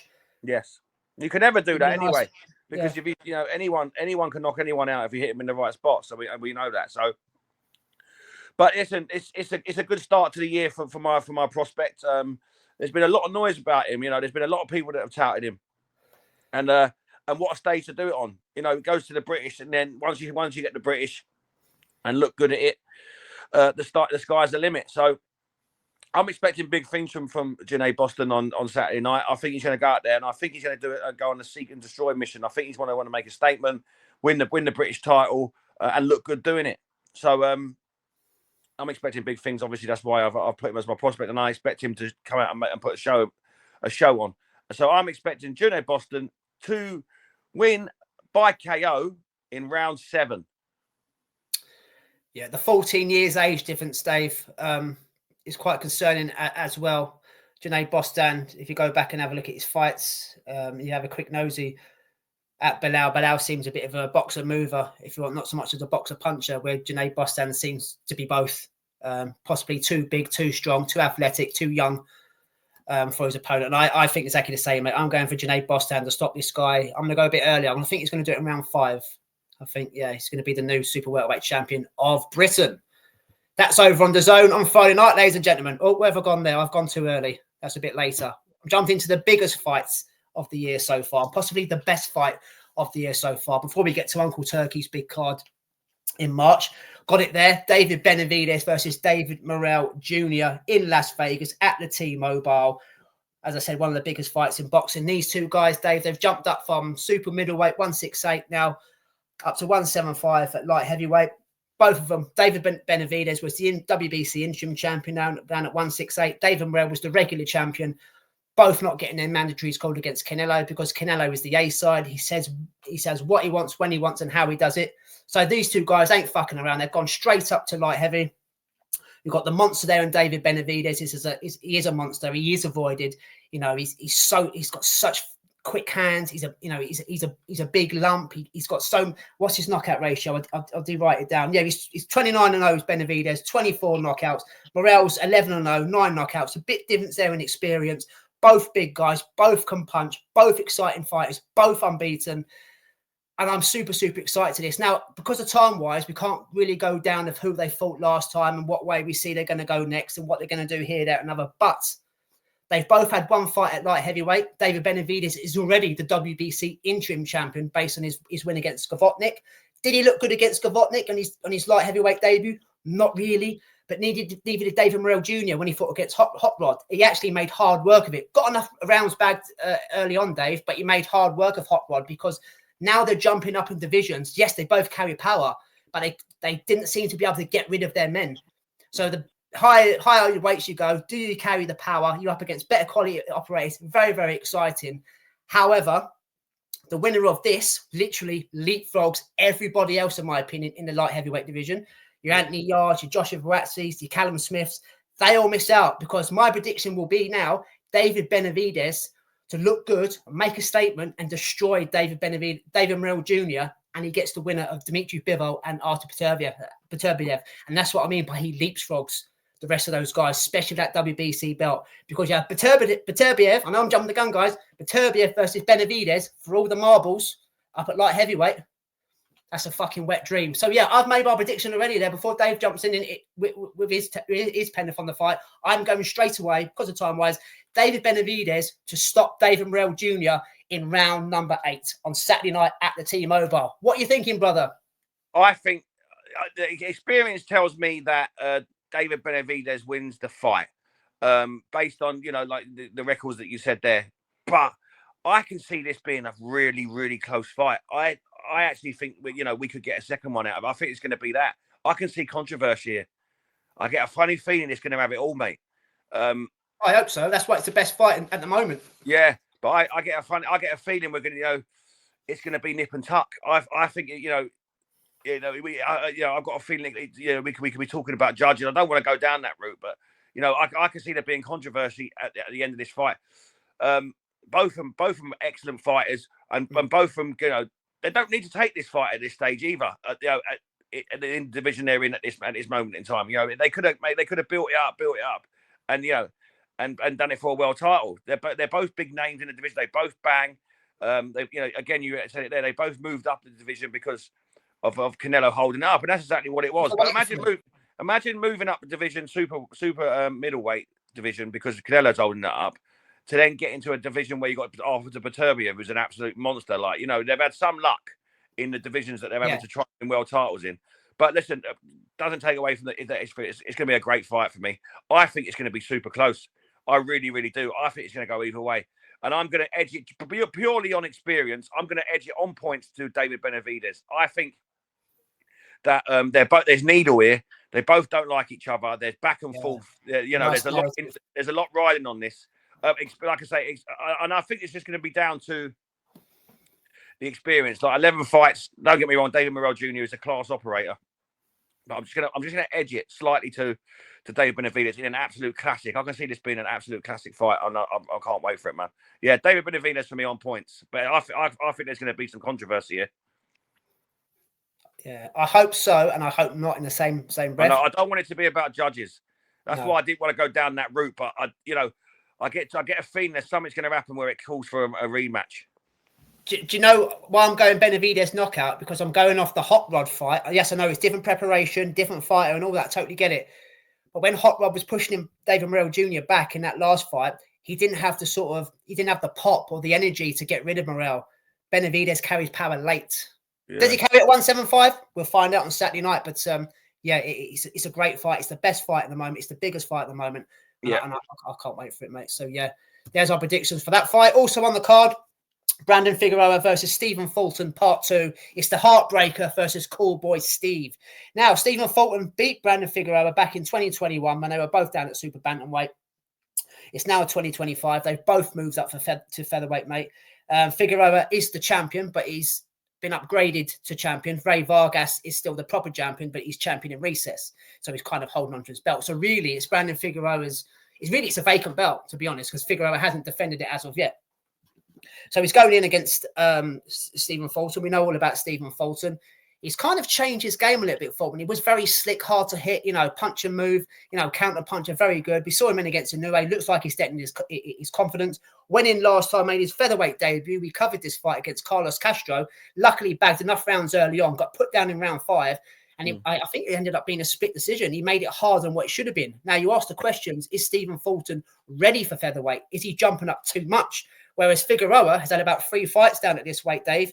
He beat Jesse Magdaleno, he beat Mark Magsayo, and he also beat Carlos Castro. He stopped Castro, who nearly beat Stephen Fulton. So now we've got part 2. The first one was very controversial. I watched the first one today going into my research. I did watch it back then, forgot all about it, and Stephen Fulton did not win that fight for me. Brandon Figueroa was the busier fighter, took him late, big output, big engine. Now he looks comfortable at featherweight, Dave. Stephen Fulton doesn't look as comfortable at featherweight. So what are we going to get? We're going to get repeat, or are we going to get revenge? How are you seeing Figueroa versus Stephen Fulton part 2, mate? I've done exactly what you did, and I went back and watched the first fight just to jog my memory, because obviously we wasn't doing this podcast in 2021, so it was just another fight for us then. But I watched this as well, and there was plenty of output from Figueroa. It looked good, didn't it? A lot of pressure. It was a good fight though. It was one of the fights of the year contenders. So it was a good fight. For what it was. I thought Figueroa done more than enough to take that for me, Dave. But I don't know. What do you reckon? I had Figueroa running at least 7 to 8 rounds, mate. I've got to be honest. Yeah. But it depends what you're looking for. I remember it being quite controversial at the time. It was all about Stephen Fulton, Al Heyman, PBC, keeping it in-house. He's the A-side, all that kind of crap that comes with it. The politics, if you like. But I thought Figueroa won, mate. Yeah, there's an argument for it, mate. Like I say, there was a lot of output. You have to dissect whether the shots were getting through, whether it was clean or it was, I mean, I didn't watch it with like a, with a magnifying glass. Just from output and punches alone, you've got to be leaning towards Figueroa. The output was way more than Stephen Fulton, but Stephen Fulton was pot shotting. But we're 4 years on from this now. A lot has happened. They both got defeats on their record. Obviously, the one defeat for Figueroa is Stephen Fulton, and Stephen Fulton's is Naoya Inoue, which was a hefty knockout.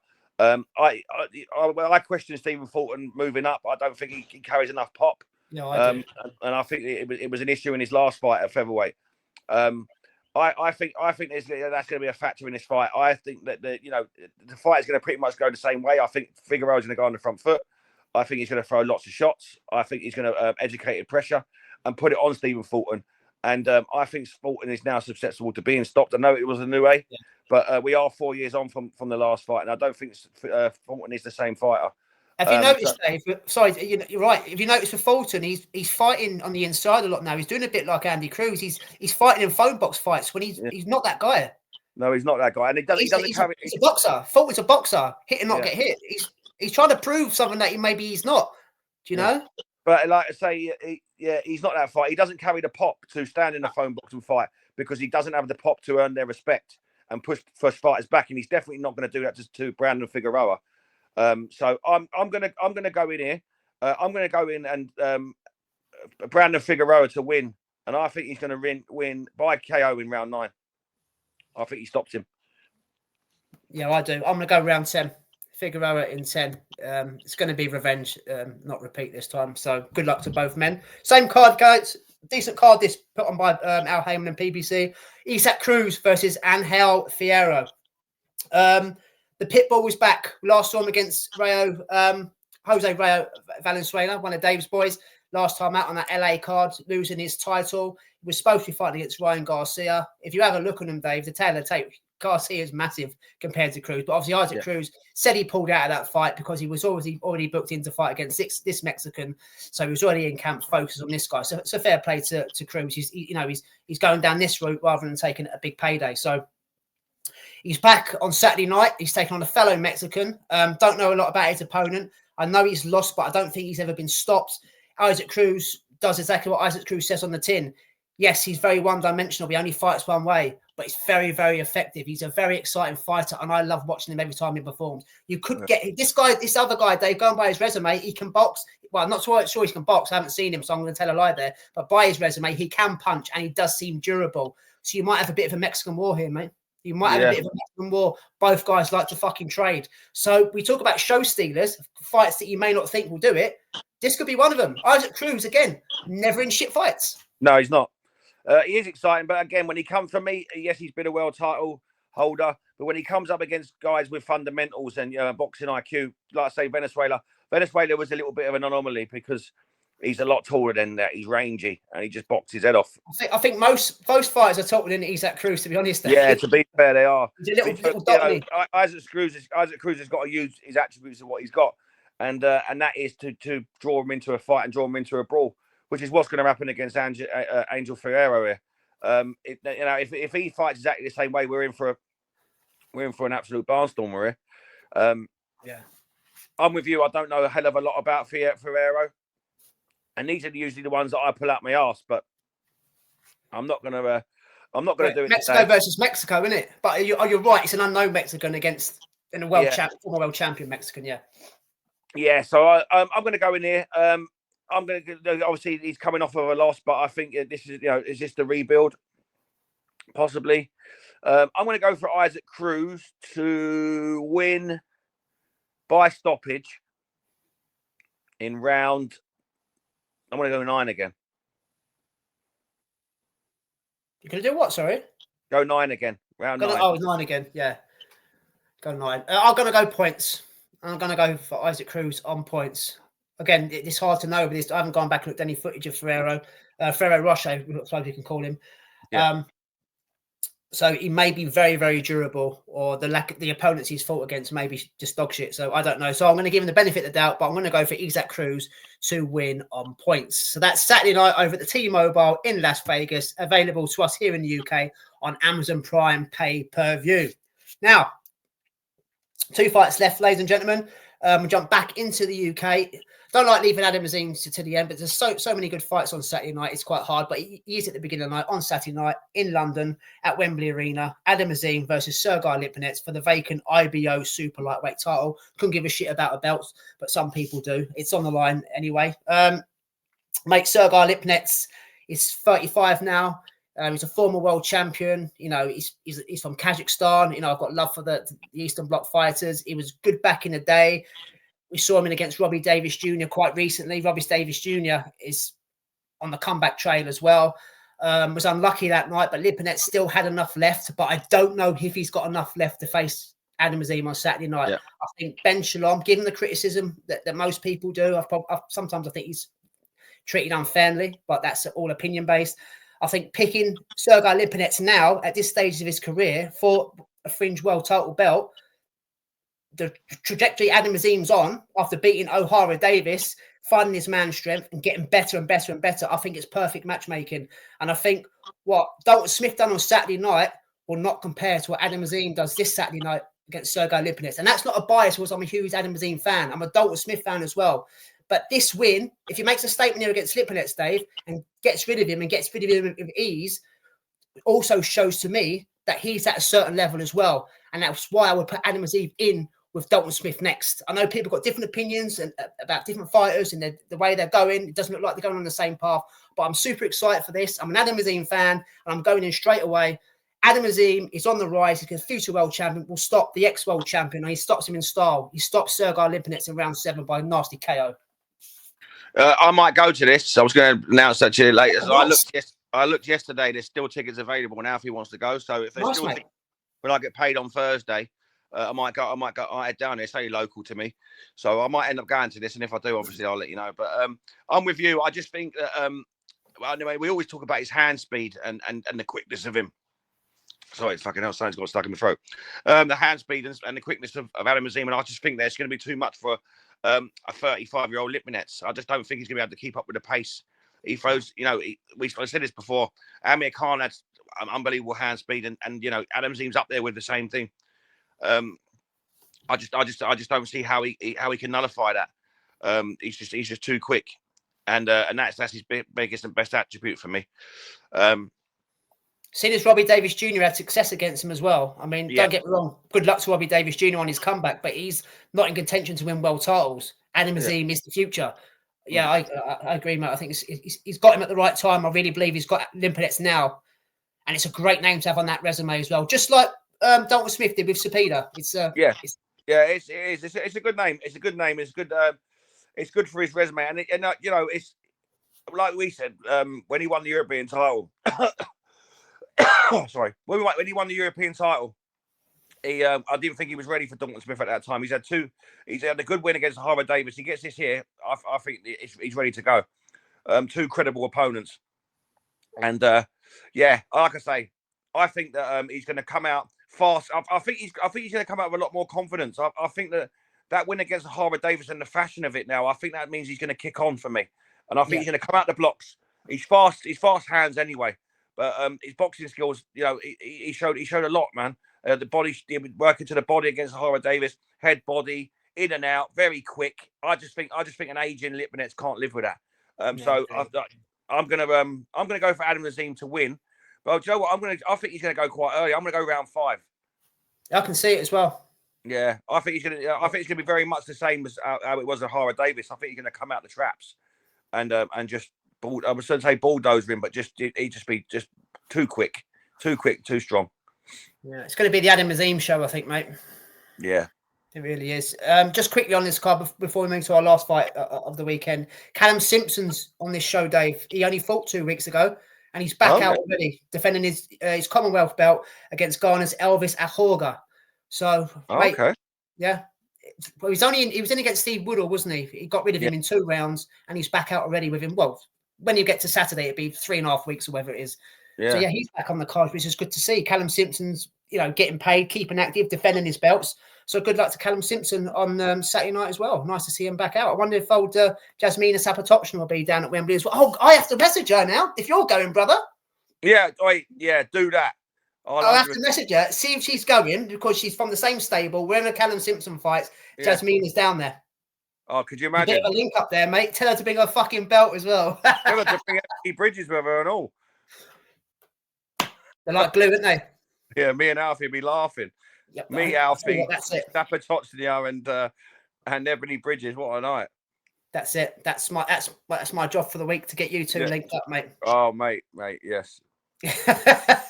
Yes, we do like a bit of Jasmina, but I also like a bit of Claressa Shields, guys. She's fighting on the weekend. Well, she's fighting Sunday night, which is early hours for us here in the UK, Monday morning. So around about 4 o'clock, if you're getting up early for work, put the zone on, and Claressa Shields will be in the ring doing her thing in the heavyweight division against her opponent here, Danielle Perkins.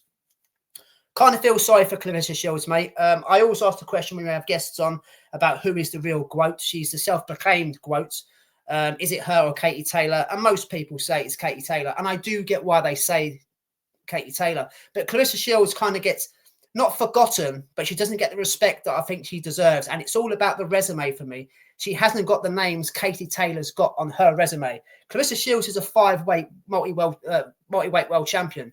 She's been undisputed, I think 3 of them. She's a 2-time Olympic gold medalist. She's dipped her toe into MMA. She's got a backstory just like Katie Taylor's. She's from the street. She's had a hard life. She's just had a film released about her. Yes, she's a bit like the female Broner. Yes, she's brash. Yes, she's sassy. Some people don't like her, but she's good for boxing. She's a head turner, and she's a very, very skilled. She's an elite fighter. Yeah. I wasn't too high on her years ago, and I sort of poo-pooed her. When I watched the Savannah Marshall fight, I thought there's only going to be a chance that Savannah Marshall takes care of this loudmouth American, and all the hype's gone. She took Savannah to school. Then you go and do your homework on her. Then you go and watch her other fights. She's technically one of the best, if not the best boxer in world boxing in the women's division. And I do think Katie Taylor gets more credit because of that resume with the names stacking up. So the real quote for me, there's a good argument between the two, but I always kind of edge to Claressa Shields because she's got a very similar story to Katie Taylor, and her record does kind of trump Taylor's as well, especially in the pro game and things like that. But she's at heavyweight now, Dave. She's defending all those marbles. Again, she's got an opponent nobody knows anything about. But again, it's not her fault. We joked earlier about her fighting Keith Thurman. She needs opponents. She needs to keep busy. She's still only 29. She's still only a baby. It's amazing. She seems to be around for ages. But what I do like about Claressa Shields at the moment, mate, she's won the lot. She's got nothing else to prove to anybody, but she's changing her game. She's looking to be a puncher now. We spoke on this podcast a lot today about guys being punchers and not punchers and changing their game. Claressa Shields now, you see the videos of her online. You see her last fight at heavyweight when she sat down and she got the knockout, which she's always been looking for. And she's looking $1 million. She's in front of her hometown in Flint, Michigan. How long this goes, I've got no idea. Danielle Perkins, I think she's 5 wins and about 2 or 3 knockouts. Should have been nowhere near Claressa Shields. Claressa Shields moves up and down in weights. Is there a chance that she can move back down after this and fight an Alicia Baumgardner, somebody like that? Even though the girls move up and down in weights, it's such a big gap now with her fighting at heavyweight. Could be impossible to do. On Claressa's side, you don't want her to weight drain too much. I know she said she's a baby, but she's still moving up, and losing weight as you get older is hard to do. But while we're in the moment, Claressa Shields versus Danielle Perkins, mate. Thoughts on Claressa Shields itself? And I'm going to go straight in there because of time-wise. I've just sort of waxed lyrical about the girl. I do like Claressa. And I think she's going to get 2 knockouts on the trot here. I know this girl hasn't been stopped or hurt or anything like that, but we're talking elite boxer here. And if she's sitting down on the punches as much as he's doing in the gym, and she takes that into the ring on Sunday night, she'll get rid of Danielle Perkins. She'll school her and she'll stop her, and she's going to do it in 8 rounds, mate. There's my penner from Claressa, the real GWOAT Shields. That was some speech, that was, mate. That was and, mate, I didn't even read off my fucking notes. How good was that? That was very good. But you do get my point on why she's poo-poo. Yeah, I get your point. There's an argument for both girls. I get your point. And listen, she's definitely in the conversation. I'm not a fan of the person she is. So my voice has gone to shit. Sorry. I'm not a fan of the... You've got the Sergio Moraes, mate. Yeah. I'm not a fan of him now. Mickey McGraw, where are you? Yeah, I'm not a fan of her personality. But I can't take away the type of boxer she is. She is elite. She does the fundamentals brilliantly.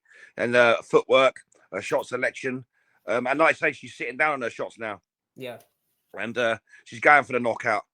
And she's looking good doing it. Like I say, we always go to the Savannah Marshall one because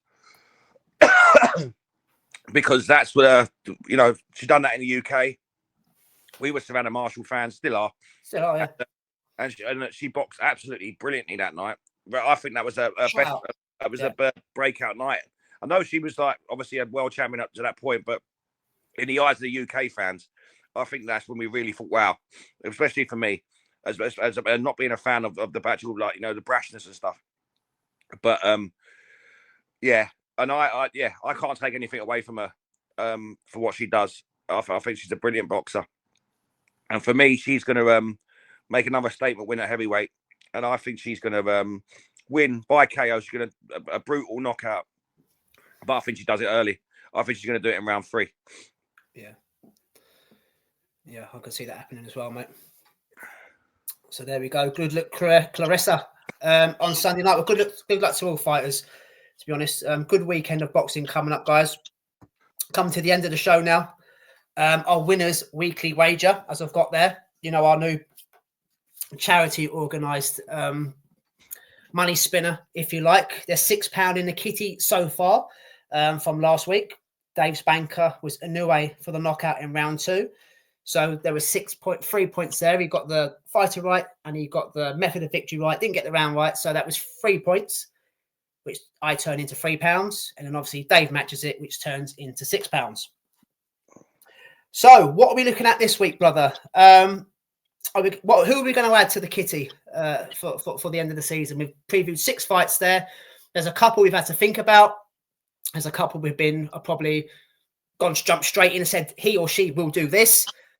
You're the guy. You won last week. So what is the winner's weekly wager? Which is the banker? Which is going to make the charity of your choice, masses? Who's going to win? I've got a bit tongue-tied there. So stop waffling, Dave. I see you're running out of time. So yeah, go on, mate. I think we've covered we just covered the weekly wager, and especially as your lovely speech about her prior to the build up there. I'm staying well clear of David Morrell Benavidez. Too close to call for me. I think that the winner's weekly wager will go to the GWOAT Claressa Shields. Rounds. What round was it? I said round 3. Round 3. There you go, guys. Get your cash books out. Get your money out. Get your cards out. Go and put your money on that banker because it will happen. It will happen. We won last week. I'm going to make it 2 weeks on the trot, and we're going to add, hopefully, we'll add another £6 to the kitty. Well, £6. Let's hope Dave gets the round right as well. So that's 6. 2 6 to the 12. So yeah, that's an extra £12 to the pot. I'm not very good at maths, but I would have had 3 weeks as 3 winners on a row, but fucking Clara and Dubois got a no contest. I mean, how do you odds that? Yeah, and I put the money in the pot, and then I robbed from the poor and gave to the rich. I took it back out, but you did, yeah, stole from charity. Yeah. Go on. What are you going to say? I would say Claressa Shields. That's the weekly banker, mate. Yeah, 100%. I think you're playing safe there, mate, and I'm with you. I think that's a great choice. So we're up to 1 hour 48 minutes. It's been another long one, but it does make sense. There was 6 fights to review, and there's been 6 fights to preview, along with all of our other segments, mate. So as I normally say, Anything else, brother, before we say our goodbyes and fuck off? No, only the fact that I might go and see the Azim fight. And if I do, it'll make for a good episode. Well, it's a good episode anyway, but it'll make for a great episode on Monday. Yeah. If I have some stories about that. But yeah, other than that, mate, that was all I would have planned for the weekend if I do anything. It's payday on Thursday. I'm not been paid for 6 weeks. I think I mentioned that last week. So it's been bread and water for the kids, you know. Last week I was doing this as well. Yeah, he was a little violin, yeah. But I get paid on Thursday, which is great. And, crocodile tears, ladies and gentlemen. Last week, crocodile tears from a millionaire. Oh no. But yeah, other than that, mate, I'm not doing a lot. What about yourself? No, nothing for me, mate. I've only got one job this week, and that's to get in touch with Yasmina Sapatochna so you two can link up at the fight on Saturday night. So don't let it down. That's if she's there. I'd say she would be there. She's always out and about. She does go to Callum Simpson's fights. So I'm from the same stable.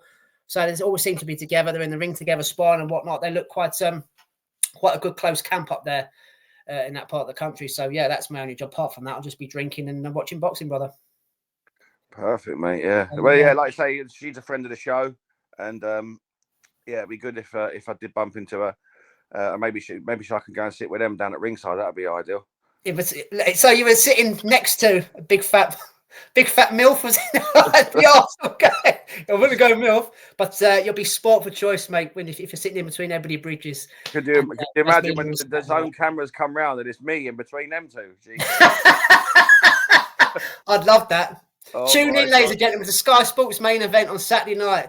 Not only will you see a great night of boxing action involving Azim and Callum Simpson, you'll see Yasmina Sapatochna on one side, you'll see Ebony Bridges at the other, and you'll see the stud muffin David Holland in between them live on Sky Sports. Don't miss it. I'll be throwing my money around because I've been paid like Floyd Mayweather. Just get those selfies in, mate. Oh, it'd be unbelievable. Them selfies in, so to the old Rope-A-Dope page. No, any promotion's good promotion for us. That's what I mean. Rope-A-Dope t-shirt on. I'll make sure I got one of them on. Got a bloody make one first. Oh, no. Right. You've been at work all day. Right. I'm going to fuck off now. Have a bit of a wash, couple of beers, get into bed and upload this. So that's the end of episode 95, ladies and gentlemen. So at the beginning of the show, like, share, subscribe on the podcast platform of your choice, including YouTube. Do the T's and C's, guys. Like, share, and subscribe. We're just a small boxing podcast, independent podcast, if you like. We put money in to put this content on for you. So you scratch our backs and we'll scratch yours. Just click those icons. And obviously on your audio feed, give us a 5-star review. And again, nothing else would do. Gets those algorithms going. And when you're looking for great boxing content, who pops up first? Rope-A-Dope. So get cracking on that. So until next week, guys, as I said, just quickly, hopefully we'll have Liam Tully on the show joining me and Dave. He's quite a boxing guru, if you like, very knowledgeable guy. Never says I don't know about anything. Me and I obviously get tongue-tied sometimes. We say a lot of facts. We say a lot of bullshit. We've got different opinions, but he's a great guy. He's on different shows, and it's a pleasure to have him on with me and Dave. So we'll be going through what happens at the weekend and a few predictions from Liam going into next weekend after fights as well. So I'm going to love you and leave you guys. Have a great week. Stay safe. And as I always say, enjoy the bloody boxing. And you know what? I think you will do this weekend. And you, brother, enjoy Azim, enjoy Ebony Bridges, enjoy Yasmina Sapatochna, and I'll speak to you in the week. Peace out, me old mucker. Ta-ra, mate.